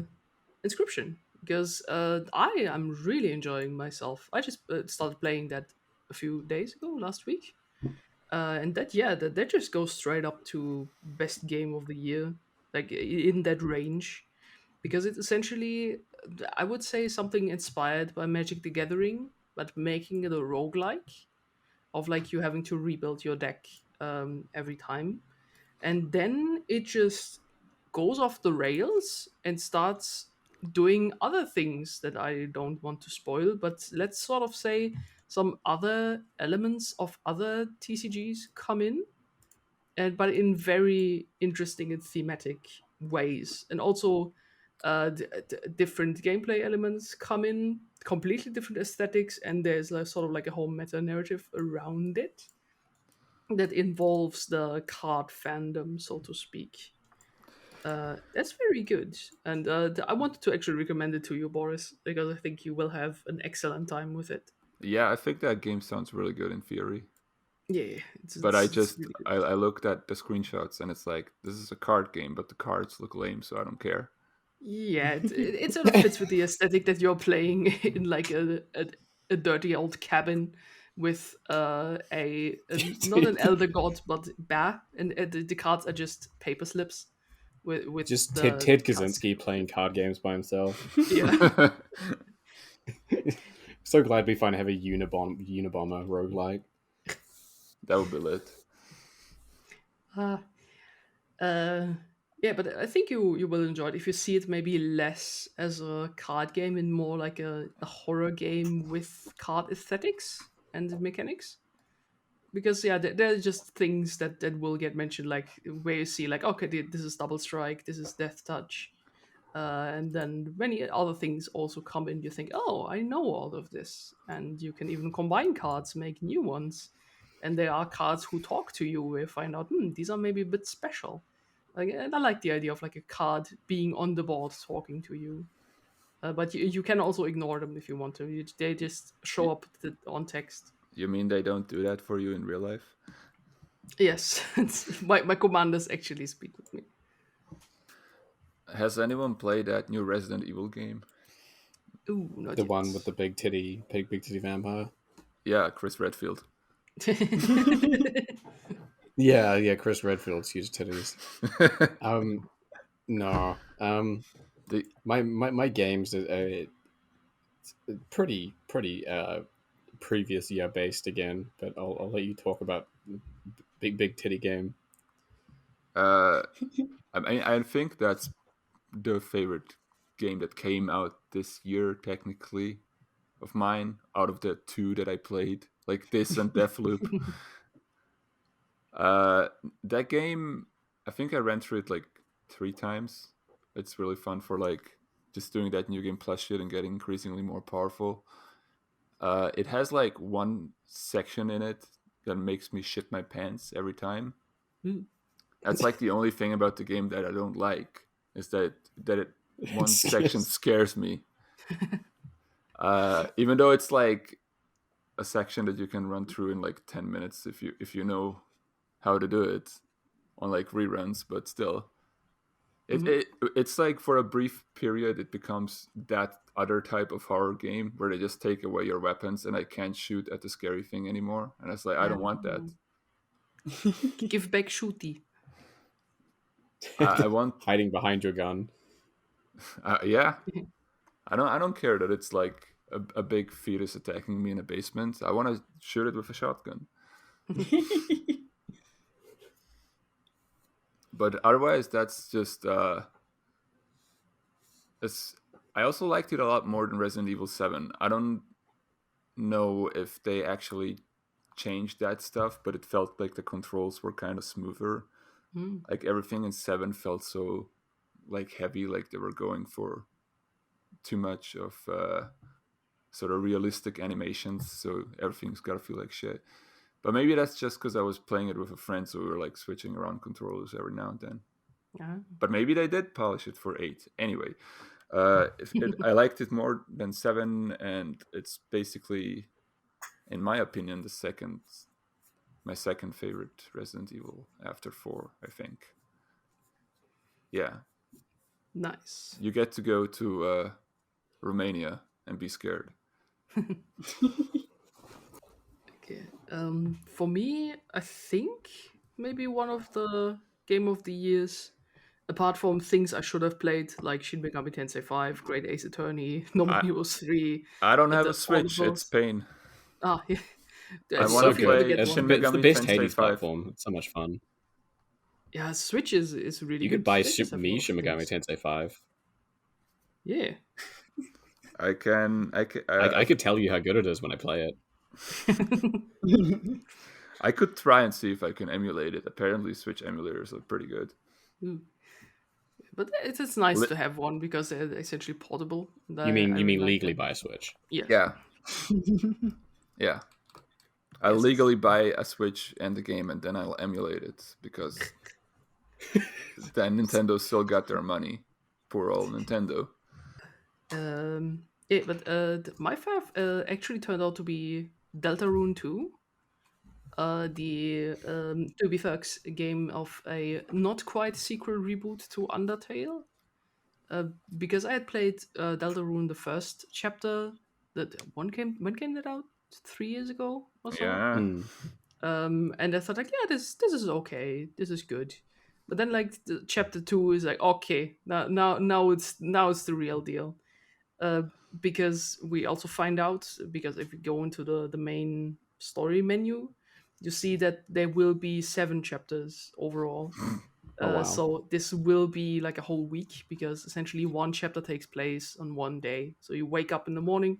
in and real you go life to it'll be like sleep. 15 years or something. Yes, I Yeah. think so. Huge James Cameron Avatar energy. Yeah, but what sort of the things that were told out is that Toby Fox is now focusing, I think, only on writing the story, because he has like properly got like a whole team, because I think got like carpal tunnel in his hand, he couldn't write and such. So yeah, I think they will come out faster now, because just not a few people project, but now he has like a team under himself. And I think that probably will do him well as well, because like the gameplay stuff that is in there is like, it's very fun.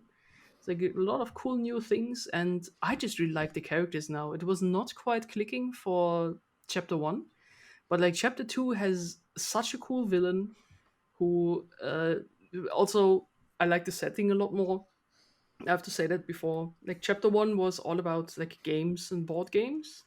But in chapter 2, that's not a spoiler, that happens in the first 5 minutes, they get sucked into computer. So everything is like computer based and themed. There's also in a lot of good internet jokes and fun things. Like you fight little animals, like enemies that are mice.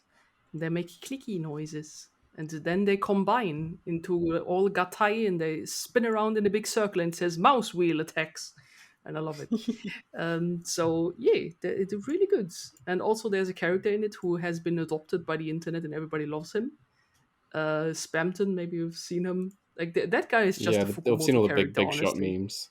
Yeah. I've certainly seen the game around, even Yeah. if I don't understand any of it. Yeah, Spamton, in my mind, that's a Fukumoto character right there. Like, to give you not too much spoily information, he's essentially like the persona of a 90s salesman who got corrupted by spam and internet advertising. So yeah, he still talks like in the 90s and wants to be like a big shot and the big guy. Sort of. There's also like kind of a Wolf of Wall Street vibe going on with him, but he's like a pathetic little man with a pointy nose who lives in a garbage can. So yeah, he's great. I love him. Is he Italian? Oh, he's me. He's me IRL. Yeah, I have a lot of fun with him. Yeah, and the villains and so are great. Music is a banger. I don't know how the man does it, but yeah, it's just listening to the soundtrack like on loop for myself as well. It's just good. So Deltarune 2, if you can play it, I think you can also wait for it to complete. I look But- forward to playing it when I'm 45. Yeah. Then you have the peak Deltarune experience. Yeah, and I keep oh, meaning yeah. to play it. But Yeah, I've got the website open now, ready to download once we finish. So Nice. That's good. Yeah, what's also cool is that, again, like Undertale shenanigans, this game, that we have a chapter 2, seems to remember what you did in chapter 1, and there's also now an alternative route, which is even more sinister than the genocide run, because it just goes into different themes of like, oh god, no. Like proper help upsetting the oh no.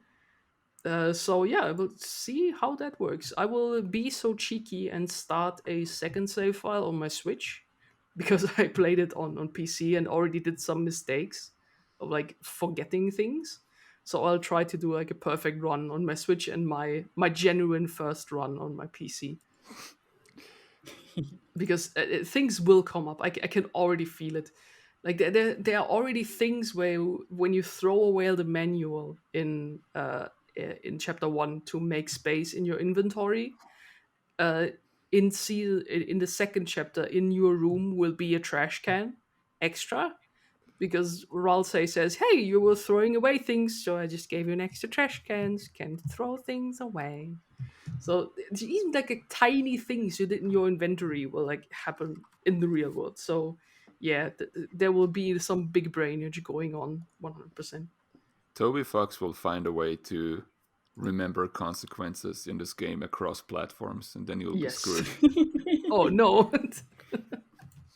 yeah, you'll download the game on PC and then like half play it, and then go on PlayStation 4 and finish playing it, and it'll like the game will berate you for it or whatever.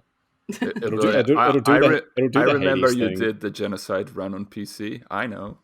Yeah. Yeah. It'll do the Hades thing. Hades did this to me the other day, where I went into Patroclus's room and fished before I talked to him. He went, "Oh, you little motherfucker! Are you like fishing more than like talking to me? I see how it is. Fuck you." Yeah. It has like dialogue for pretty much everything. Yeah. That's so cool. The amount of fucking lines in that game is absurd. There's that one like image going around and it's crazy. It's some like 6-figure shit or whatever. Wow. Yeah, it's insane. Yeah, so Deltarune, Inscription, and I have a third one written down. There Is No Game, which I very much liked. Tiny indie French game, but in English, of a game that doesn't want to be played and that actually becomes the game. You have like a big himbo narrator who you can actually bully to play the game, but that sort of gets its own story, and I was just very impressed how deep it actually goes, like with a whole story and character arc for the characters that appear in there. And it changes genre several times, has a lot of laugh out loud funny moments. So There Is No Game is a very good game. It's longer than I expected. I think I spent like more hours on it than I thought I would. Non-consensual gaming. Yeah. Yeah, I love it. It's like, no, there's no game. But then you can see that you can take like the title cards apart and you can throw the letters around. And then it becomes like sort of brick break. It's like, no, stop! Don't take my title card apart. And then there's so many like very cool like meta moments in there without ever feeling like, ooh, we did a clever thing. So yeah, it even has like I don't want to say FMV stuff at the end, but yeah, it's like very cool. So There Is No Game. Play it. Very good. Nice. My game of the year, unsurprisingly, is the new Monster Hunter. Hmm. Like all the potential to be the best Monster Hunter, like period, with the new expansion. Hopefully, COVID doesn't like mean that we get very limited content again, like with the base game, but that happens. The amount of like dynamism they've added to combat is legitimately game changing. Going back to other games after it just feels lacking. Like they've been trying to like add this dynamism for like 5 years, and they finally nailed it in the new game. Like, if you want to flip around and fight monsters, this is the perfect game to do it. As I said, like, COVID kind of fucked with the production, so like there is very limited content. Like, quite unfortunate. The game came out, did its usual like roadmap, and then the game was like over, and they released Monster Hunter Stories 2, and they just forgot about Rise for like 6 months, unfortunately. But they released a game without the final boss in it, which was a very questionable decision. So yeah, like hopefully Sunbreak, the new expansion this year, will like kind of tighten up the experience and make it more of a like full game. Um, but yeah, as I said, it's all the potential to be the best Monster Hunter. What other games did I play? Oh yeah, Guilty Gear Strive. I tried to get more into fighting games this year. I played a bunch of Xrd at the start of the year. Faust fucking rules. I love him. Nice. Strive is super cool. Like, it's one of the best looking fighting games I've seen. It's I know people who are like big into fighting games aren't crazy about some of the changes they've made, but I am not smart enough to be able to describe those. But yeah, it's a cool game. Its ranking system sucks ass. If you're like me and you're a scrub, you're stuck with lobbies with like one person occasionally, because you can there's like 10 levels. You can freely move up, you can't freely move down. So everyone who's like a lower level player will see there's no one in like floor 1 and go up to floor 4 Ooh. and get their ass kicked and stay there. So like if you want to just play against people who are like purely at your level, you're kind of fucked, unless you want to spend all day sat like in a lobby waiting for someone to turn up. It's kind of debilitating, but like it's a fun game. Like characters look hot as hell. Yeah, that's Guilty Gear. I know people like the new Melody Blood as well. Yeah, I've not seen many people talking about that yet. I guess we'll have to see later on. But I know it's got like, I know it's like getting a new update, so like maybe get more people. But yeah, it's been a big year for fighting games in general. Yeah, well, someone did just buy me Xrd the other day on Steam, so Oh, nice. I'll join the Guilty Gear gang again at some point. I was hoping to get back into fighting games. I was never particularly good at them, but I always enjoyed them. So Yeah, it'd be nice to do them I've again. been playing. I downloaded Fightcade the other day, and I've been just playing through. Me and Amy have been playing through a bunch of retro games, and some of them are fucking janky as hell, but they're pretty cool. Hell yeah. Ugh. I did get back into multiplayer games again this year after years of swearing them off. I was Halo Infinite did the best thing it possibly could do and released the multiplayer free, which is sweet. So it meant I didn't have to spend $90-something on a new game. I could just play a free game. And I'm not like, so I have some issues with it. Some of the map design is kind of poopy. Kind of garbage. The gun balance is like all over the place. But in all, it's Halo. Halo with the boys again feels good to play. So I had a good time. I also did the 40-something-year-old dad thing, and I picked up War Thunder to play with friends again, and that's plain flying. It's comfy. Yeah. There is a third game I picked up to do multiplayer. The cursed name that I complained about last year, Genshin Impact. Oh no. I'll say this much: moving from PS4 to PC, simply having like bearable load times makes that game like jump a score point. And playing it with friends is much more tolerable. Like the bosses and the mechanics are way more designed around that. And it's like, okay, this game is still like meh, but like I can see merit to it now. It's basically like a smaller, more contained MMO in terms of grinding. I don't have to deal with parties of fuckers. I can just hang out with 2 friends. Nice. That's cool. Yeah. And this was kind of a year of trying to reconnect with people through games, and it worked out well. It's nice. Nice.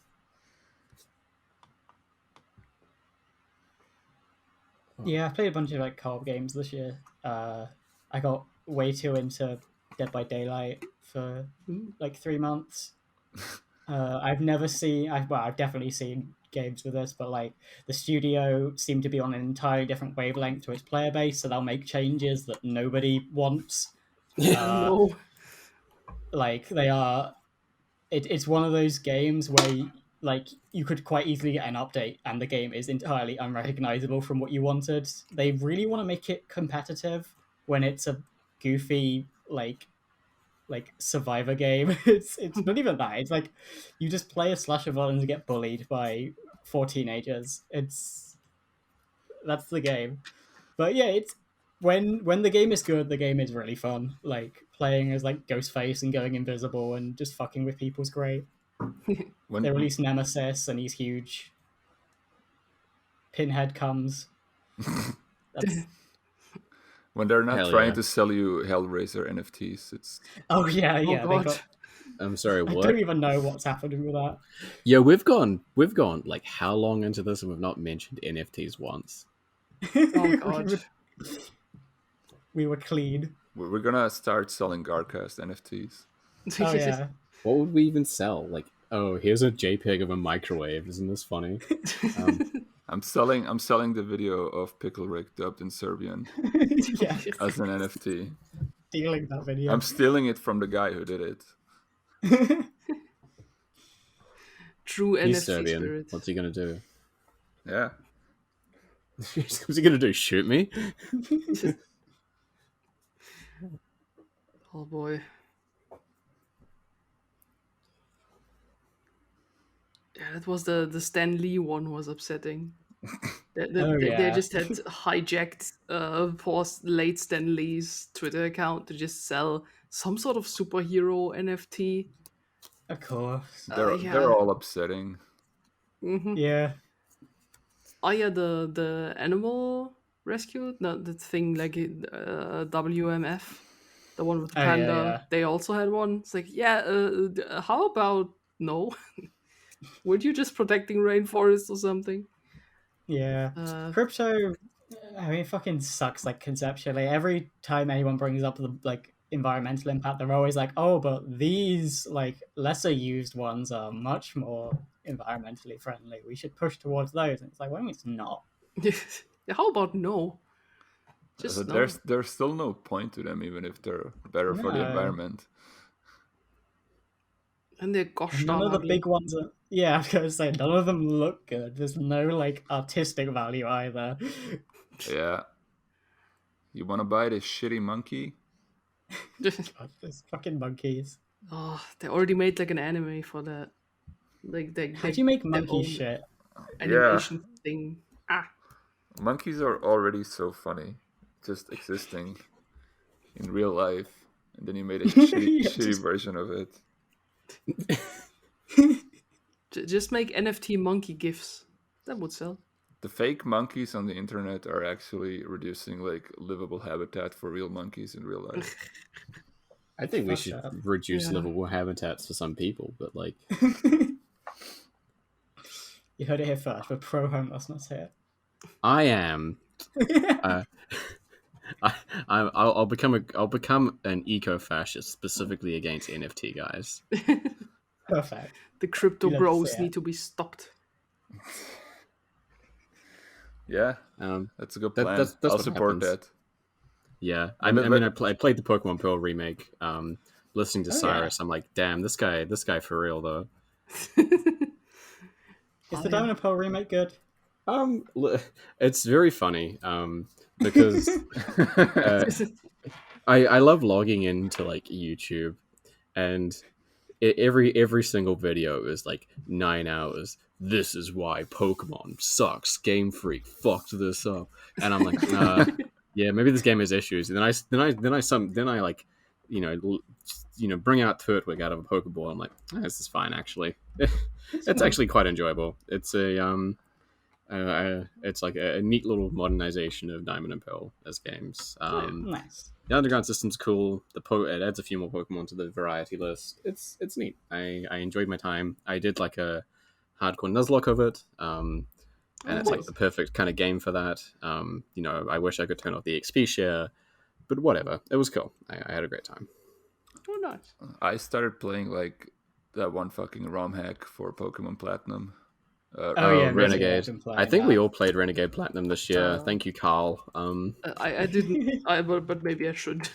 That's pretty great. That's what I always wanted out of Pokemon, and I'm never gonna get it from Nintendo. So it's cool that some people are doing it. Yeah, I think that's just something people have to accept is the hardcore pro gamer Pokemon. Then they're never gonna get. They're always gonna get baby Pokemon for baby people, and so it progressively gets more baby. This one's not too baby. It's pretty reasonably unbaby. Yeah. They did actually change a few things. I guess one of them is Maylene, the fighting type gym leader. Like her moveset's a bit more interesting. She's not as like much of a pushover. It's cool. And if you do like I said, if you impose some limitations on yourself, which I know people don't like to do, and don't just level up one starter Pokemon to be 30 levels higher than everything else, the game is enjoyable.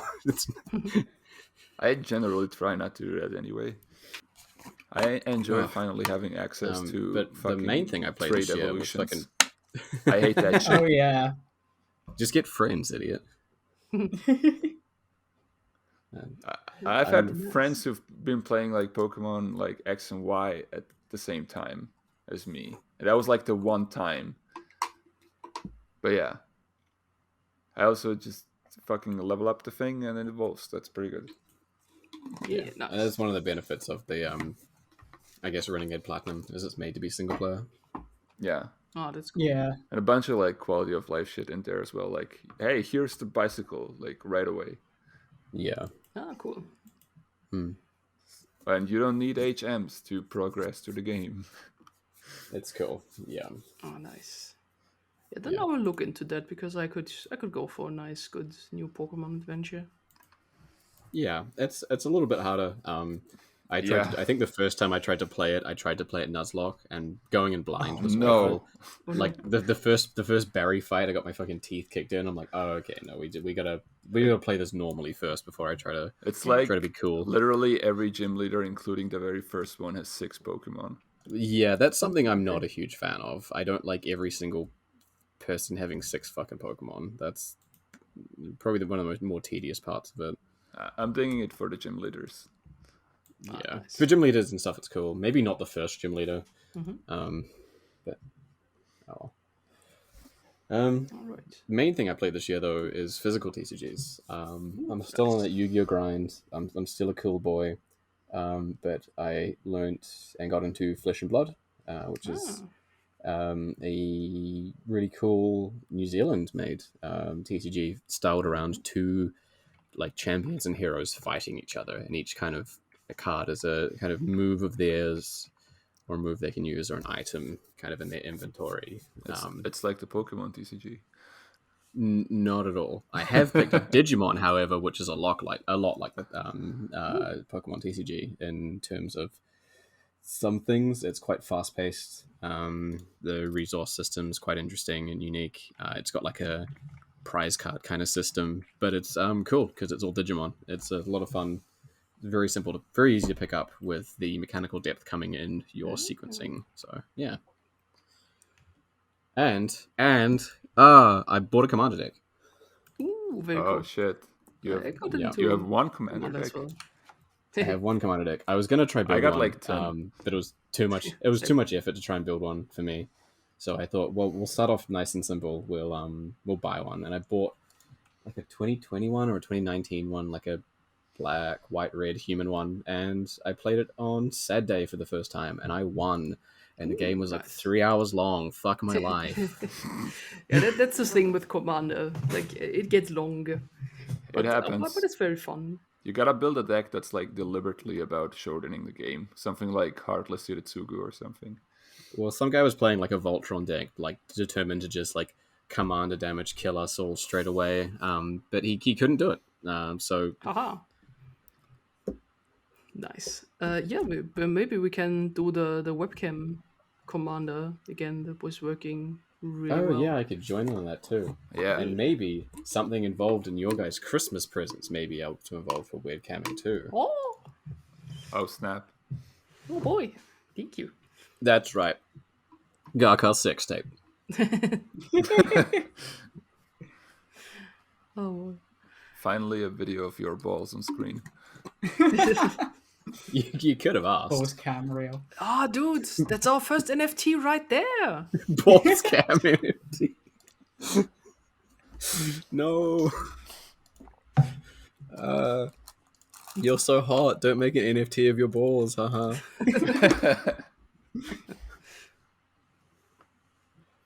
Oh, I'm sweating. My water bottle's about empty. That's a liter of water I've chugged down. Okay. Do we want to talk about music? Yeah, I've got a couple of points of music. Nothing too crazy. But I got some. This was the year I got really into Yugoslavian synth pop. Nice. This is not Recent a joke. releases from a country that doesn't exist anymore. Yeah. This is not a joke. This is not a bit. This is unironically a huge part of my musical listening experience from 2021. If you want a recommendation, I've got a good playlist to send you. Oh yeah, please, I need it. It's a pretty good list from what I've listened to. Oh, nice. No, Hallie, please. Yeah. But this was the year I got real big. Like over we had like a short lockdown here, and over that time I had like a couple days off work, so I sort of went through like YouTube stuff, and I was like clearing out some odds and ends. I was like, oh, these are my playlists from when I was like in high school. Mm-hmm. So I got real big back into techno again. And hell yeah. electronic music. Nice. That was a huge part of this year for me. Becoming more My German. brain's melting, and I you know, I've got my good shirt on, suitable for the boardroom or the discotheca. I'm going to Berghain in Berlin. I'm gonna eat some guy's shit in like an empty swimming pool. Yeah, I'm German. How could you tell? But I couldn't tell you. Come over Yeah, to us. Ja, das in Eaten da Puppen. No, but like I couldn't tell you any new releases, but that's where my brain's been wired the last like 6 months. Is techno. I probably am German at this point. Either if that not, or Yugoslavian. we know I'm Yugoslavian. I'm Give in to Scooter. You have to start listening to Scooter. I've become a Slav over these last few years. Boris is part of it, but I'd like to think going there it infected me. Oh yeah, that's how it happens. That's how we produce more Slavs. I've just looked up the band Scooter on Spotify, and those are 3 German-looking motherfuckers. Exactly. Why does he look 80 and 20 at the same time? Yeah, they are one of the biggest German artists, like internationally known, especially like in the Slav regions in the UK for some reason. So yeah, absolutely nonsensical mad lad lyrics, but just a dude insanely screaming catchy over music. techno beats. Yeah, I know why they're popular in the UK, because they've got 2 songs in their top 5 that both mention raving. yeah. Which is, there we go. That's what rave culture is alive and well. You can't stop the West Countrymen from doing it. Yeah. Scooter is amazing, and I want to go to a concert one day. Unironically, Nice. one of the songs is just the chorus is just yelling, "How much is the fish?" And I love it. That's the question right there. Like, how much is the fish? That's very relevant to like the UK. Yeah. How much is we it? love to start trade wars over fish. They're doing it a second time. Why are they doing it a second time? We had the Cold Wars. Don't do it another time.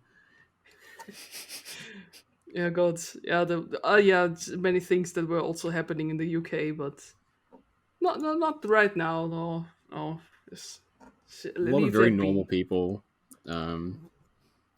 Oh, just a touch, just a touch and note of media I consumed this year. I fucking finished Harry Potter. Fucking shit. Fucking yeah.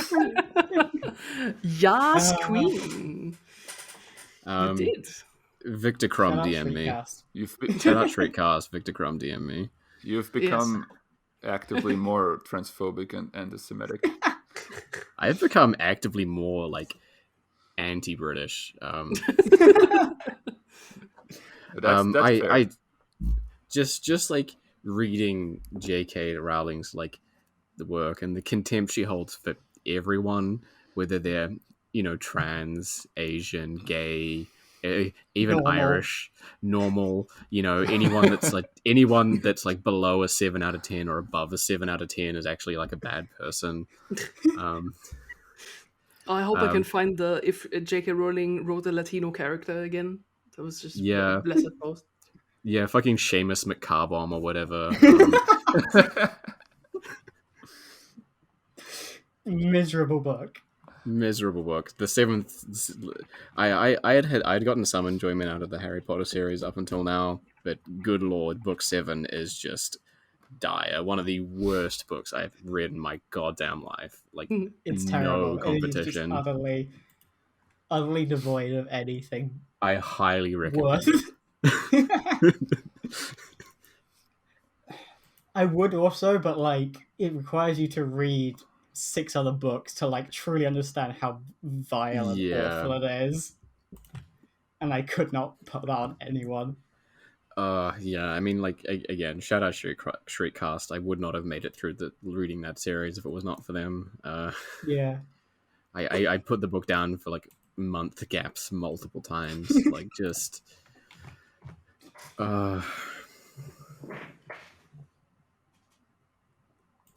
getting so mad at that book. that's the experience. Okay, Anyway, music. There's some Idol singles coming out that came out this year. They're prepping for a new album next year, and they're doing they're going to be touring next year. So depending on where I am, whether I am in New Zealand or in Europe, I may actually be going next to see year them or this year. This year, because it's still 2021. Shut the fuck up. 2022, this coming year. It's coming. It's fizzing. It's fizzing. It's fizzing. Yeah, I may go see them live, but yeah. Nice. Boris, do you want to do your metal rundown? Yes, please give me the good releases that I totally missed this year. Last year. I guess I'll do it. Yeah. So just like last year was me getting back into death metal, this year, or rather more like this past month or something, I've been trying to do more black metal and like descending into the minefield of listening to black metal with the least racism, if possible. Yes, please. It's so hard to find. I think I got some stuff. So like my favorite release of this year was Mortal Coil by a band called Dödsrit. It's Swedish. I don't know how to pronounce it. There is an umlaut in there. So that's umlauts are good. That's been a really good. It's sort of a mix between like melodic black metal and like crust punk. I think punk and black metal are kind of similar in a lot of ways. I'm surprised that there's not more bands mixing it. It's like all about the recording sounding like shit and the attitude being more important than the musicianship and being generally raw. That's an album that's 39 minutes long and it's 4 songs. So, if you don't like your songs to be 11 minutes long, I don't know what to tell you. Nice. It's I don't know. These guys just have a knack for like writing riffs that feel both kind of melancholic and very headbangable. I've been really liking them. What else? Also, they're not racists. Like the main dude that's in the band is also like in like a feminist punk band on the side, so should be pretty safe. Um, the other one that came out in like I think November was the Stormkeep album, Tales of Other Time. Hmm. That's I don't usually like any type of symphonic metal, so surprised that I'm digging this one as much as I do. Just like fucking symphonic black metal with about like dragons and wizards casting spells. It's That's my shit right there. this one's been rocketing like through the ranks, and it's now Nice. probably like my second favorite release. Came out so late in the year. You got like a bunch of shit in there. You got like interlude tracks that are like dungeon synth. You got the spoken word parts, clean vocals, clean production, but I don't know, just fucking really well done. I'm digging it a lot. Hmm. I don't know, Ali, did you get around to listening to it? Oh yeah.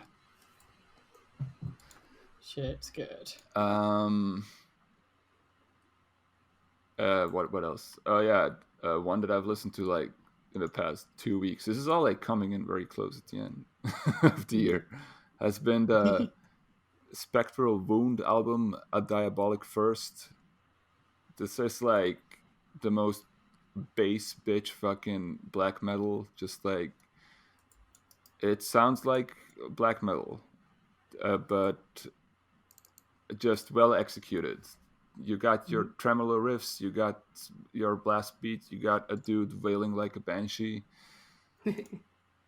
Frigid and Spellbound Song of the Year or something. I don't know. Yeah, it's bass black metal with no racism, and well done. Also, like this German black metal album called by a band called Kanonenfieber. Album is called That one I had actually listened to. yeah. That was good. Album's called Menschenmühle. Has a The pretty Himmel.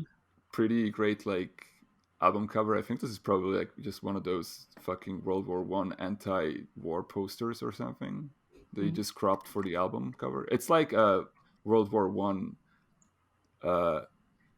concept album by a German dude, also somehow probably not racist.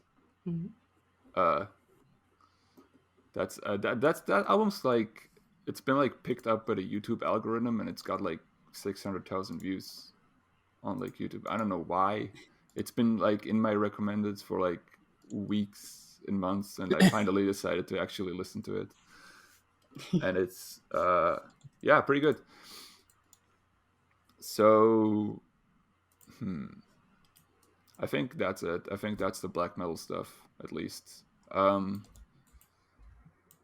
As far as other shit goes, if you just want like really fun sort of punky heavy metal, there's a band called Heavy Sentence. They released an album called Bang to Rights somewhat early in the year. That's been just pretty great, like Motorhead, early Iron Maiden-esque metal, good stuff.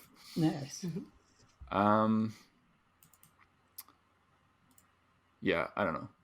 I think that's it. There's probably some non-metal stuff that Ali's also going to cover. So yeah. Yeah. I didn't listen to tons this year.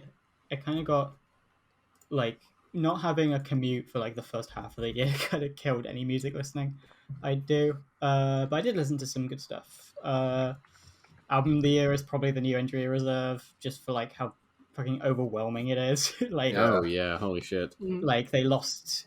People don't know. Like, they're like a rap collective. There's and one of them passed away 2020. I want to say. Yeah. And like, the new album has a bunch of like verses from him, but also it's like so entrenched in the grief around his passing.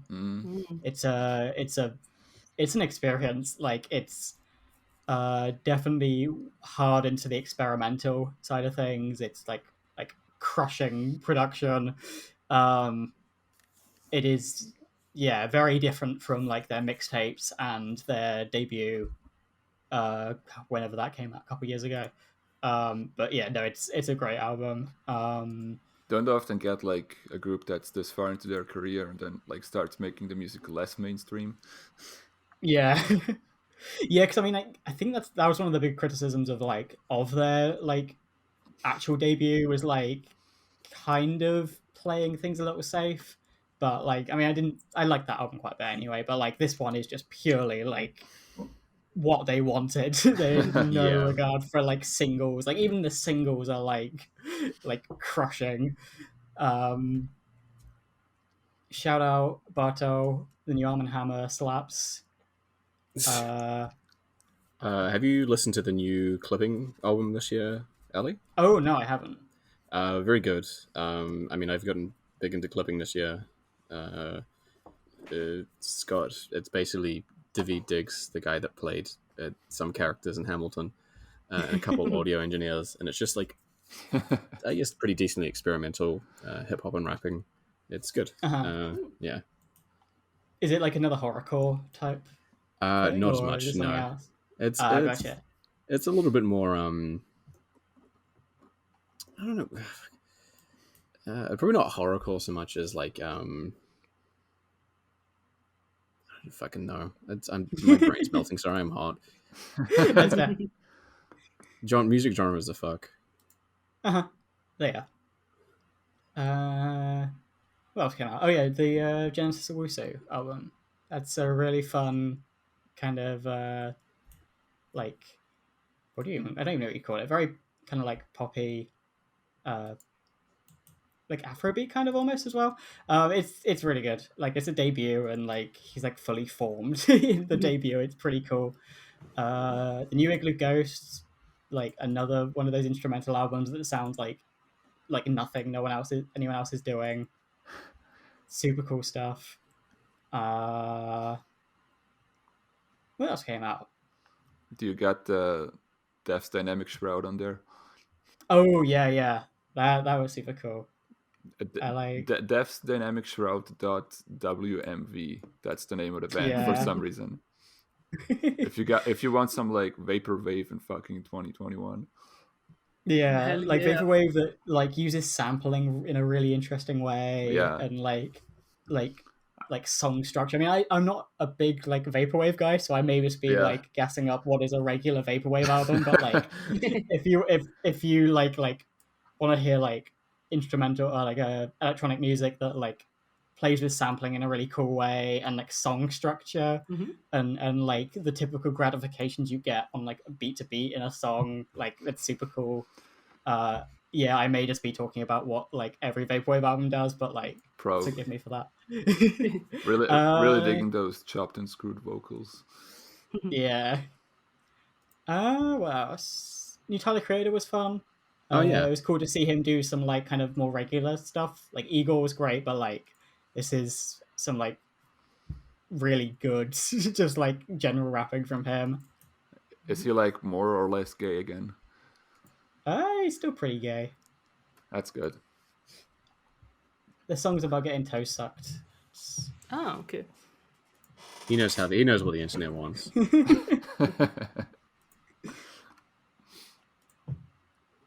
Yeah. Oh, and the new Ski Mask album. That's pretty cool. If you want more sort of fun instrumental stuff. Oh, and I guess the new Spelling album that Fantano gave a 10 to is really good. Oh, yo, Fantano exists. What the fuck? Whoa. I forgot he was around, actually. Same. I hadn't seen anything from him. Yeah, he gave this one a 10. It's pretty cool. I would recommend it. Her voice is really nice. And that's all I can really think of off the top of my head. I think Boris mentioned the Rope Sect EP. That's really cool. Oh yeah, I forgot about that. Yeah, I mean, obviously, I have that band in my Twitter bio, so But it's just an EP. It's three new songs and three songs that didn't have a release previously. I can definitely give a shout out to that as an EP, and also the new EP by Vitch Vomit is very fun. It's one of the best metal band names in the game. Nice. I have not a lot. Or do you have some more? Oh no, I was just going to ask if you had anything. Yeah. I think my album of the year. I don't have much, but one was the new Kopiklani release, the Jilhe with an umlaut. Yeah, try pronouncing Finnish correctly, huh? Yes, it's just impossible. Um, really liked it. I really like their type of like folk metal. And if I understand correctly, this is sort of a concept album where there's a different plots like going through. I haven't read all the lyrics translations yet. They've included them in their music videos as well, which I find very nice. There's like an official English translation for all their Finnish lyrics. But yeah, there's some good hefty shit of Scandinavian folk tales that turn out to be very dark every time, even if the music sounds rather not jolly but more upbeat. That one I liked really much. It's stuck in my car as my normal travel music. Because driving through German forests with Korpiglani is a very good experience that I can recommend to everybody.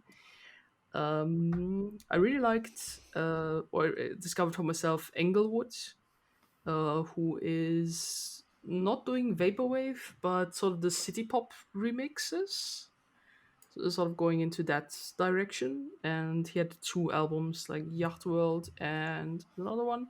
And those I've been playing like up and down. Those are really good. If you're in the mood for like more summery city pop wave vibes, if you want those. And I can see here there was a Beast in Black album that I didn't listen to. That is Japanese themed, apparently. That one I still have to check out. But what I saw was the new Escapades album by Gaspard Huguet, one of the two Frenchmen of Justice. Justice? Justice? Justice. Justice. Just this. I will not acknowledge the French language. No. Justice. And liked it. A few standout songs for me. The whole album is fine, but there are just a few that I like more than the other ones. And shout out to the was it Ukrainian band Shum, who won the Eurovision. Not won the Eurovision, but got like second or third place or so. The funny Italians won Eurovision Yeah. once again. The ones that did lines. I just want to see. Shum was Ukraine. Yeah, exactly. Because I started listening to Shum a lot because they have, I think, a few EPs out. I think another fall album. What I could find on Spotify. And I really like the band Shum. It gives me some vibes of artist who does the Ghost in the Shell openings. I forgot her name. Origa? Yeah, it gives me some very big Origa vibes. I think I edited once a Shum song into a Ghost in the Shell OP. I think I took it down for copyright reasons, but I need me some of that sometimes. The rest of the year was just me rediscovering many old songs and being happy about them, and lots of anime openings as well. That's music from my part. As usual, not that much of new releases. Did anyone listen to the Zach Fox thing? Oh yeah. No, Yeah, actually. It's cool. It's like basically an album or a mixtape. I'm not sure. Which like every bar is just a Zach Fox tweet, basically. Yeah, that's it. Just a bunch of really funny shit. like that shit's gonna get ugly, like Ed Sheeran. Does anybody have any more media they want to point out, or do we have the whole year reviewed? Shout outs to so Little good. Italian Men. You're short kings, and we love you. Shout out to the whole nation of Serbia. More engagement than any Disney film has given me this year.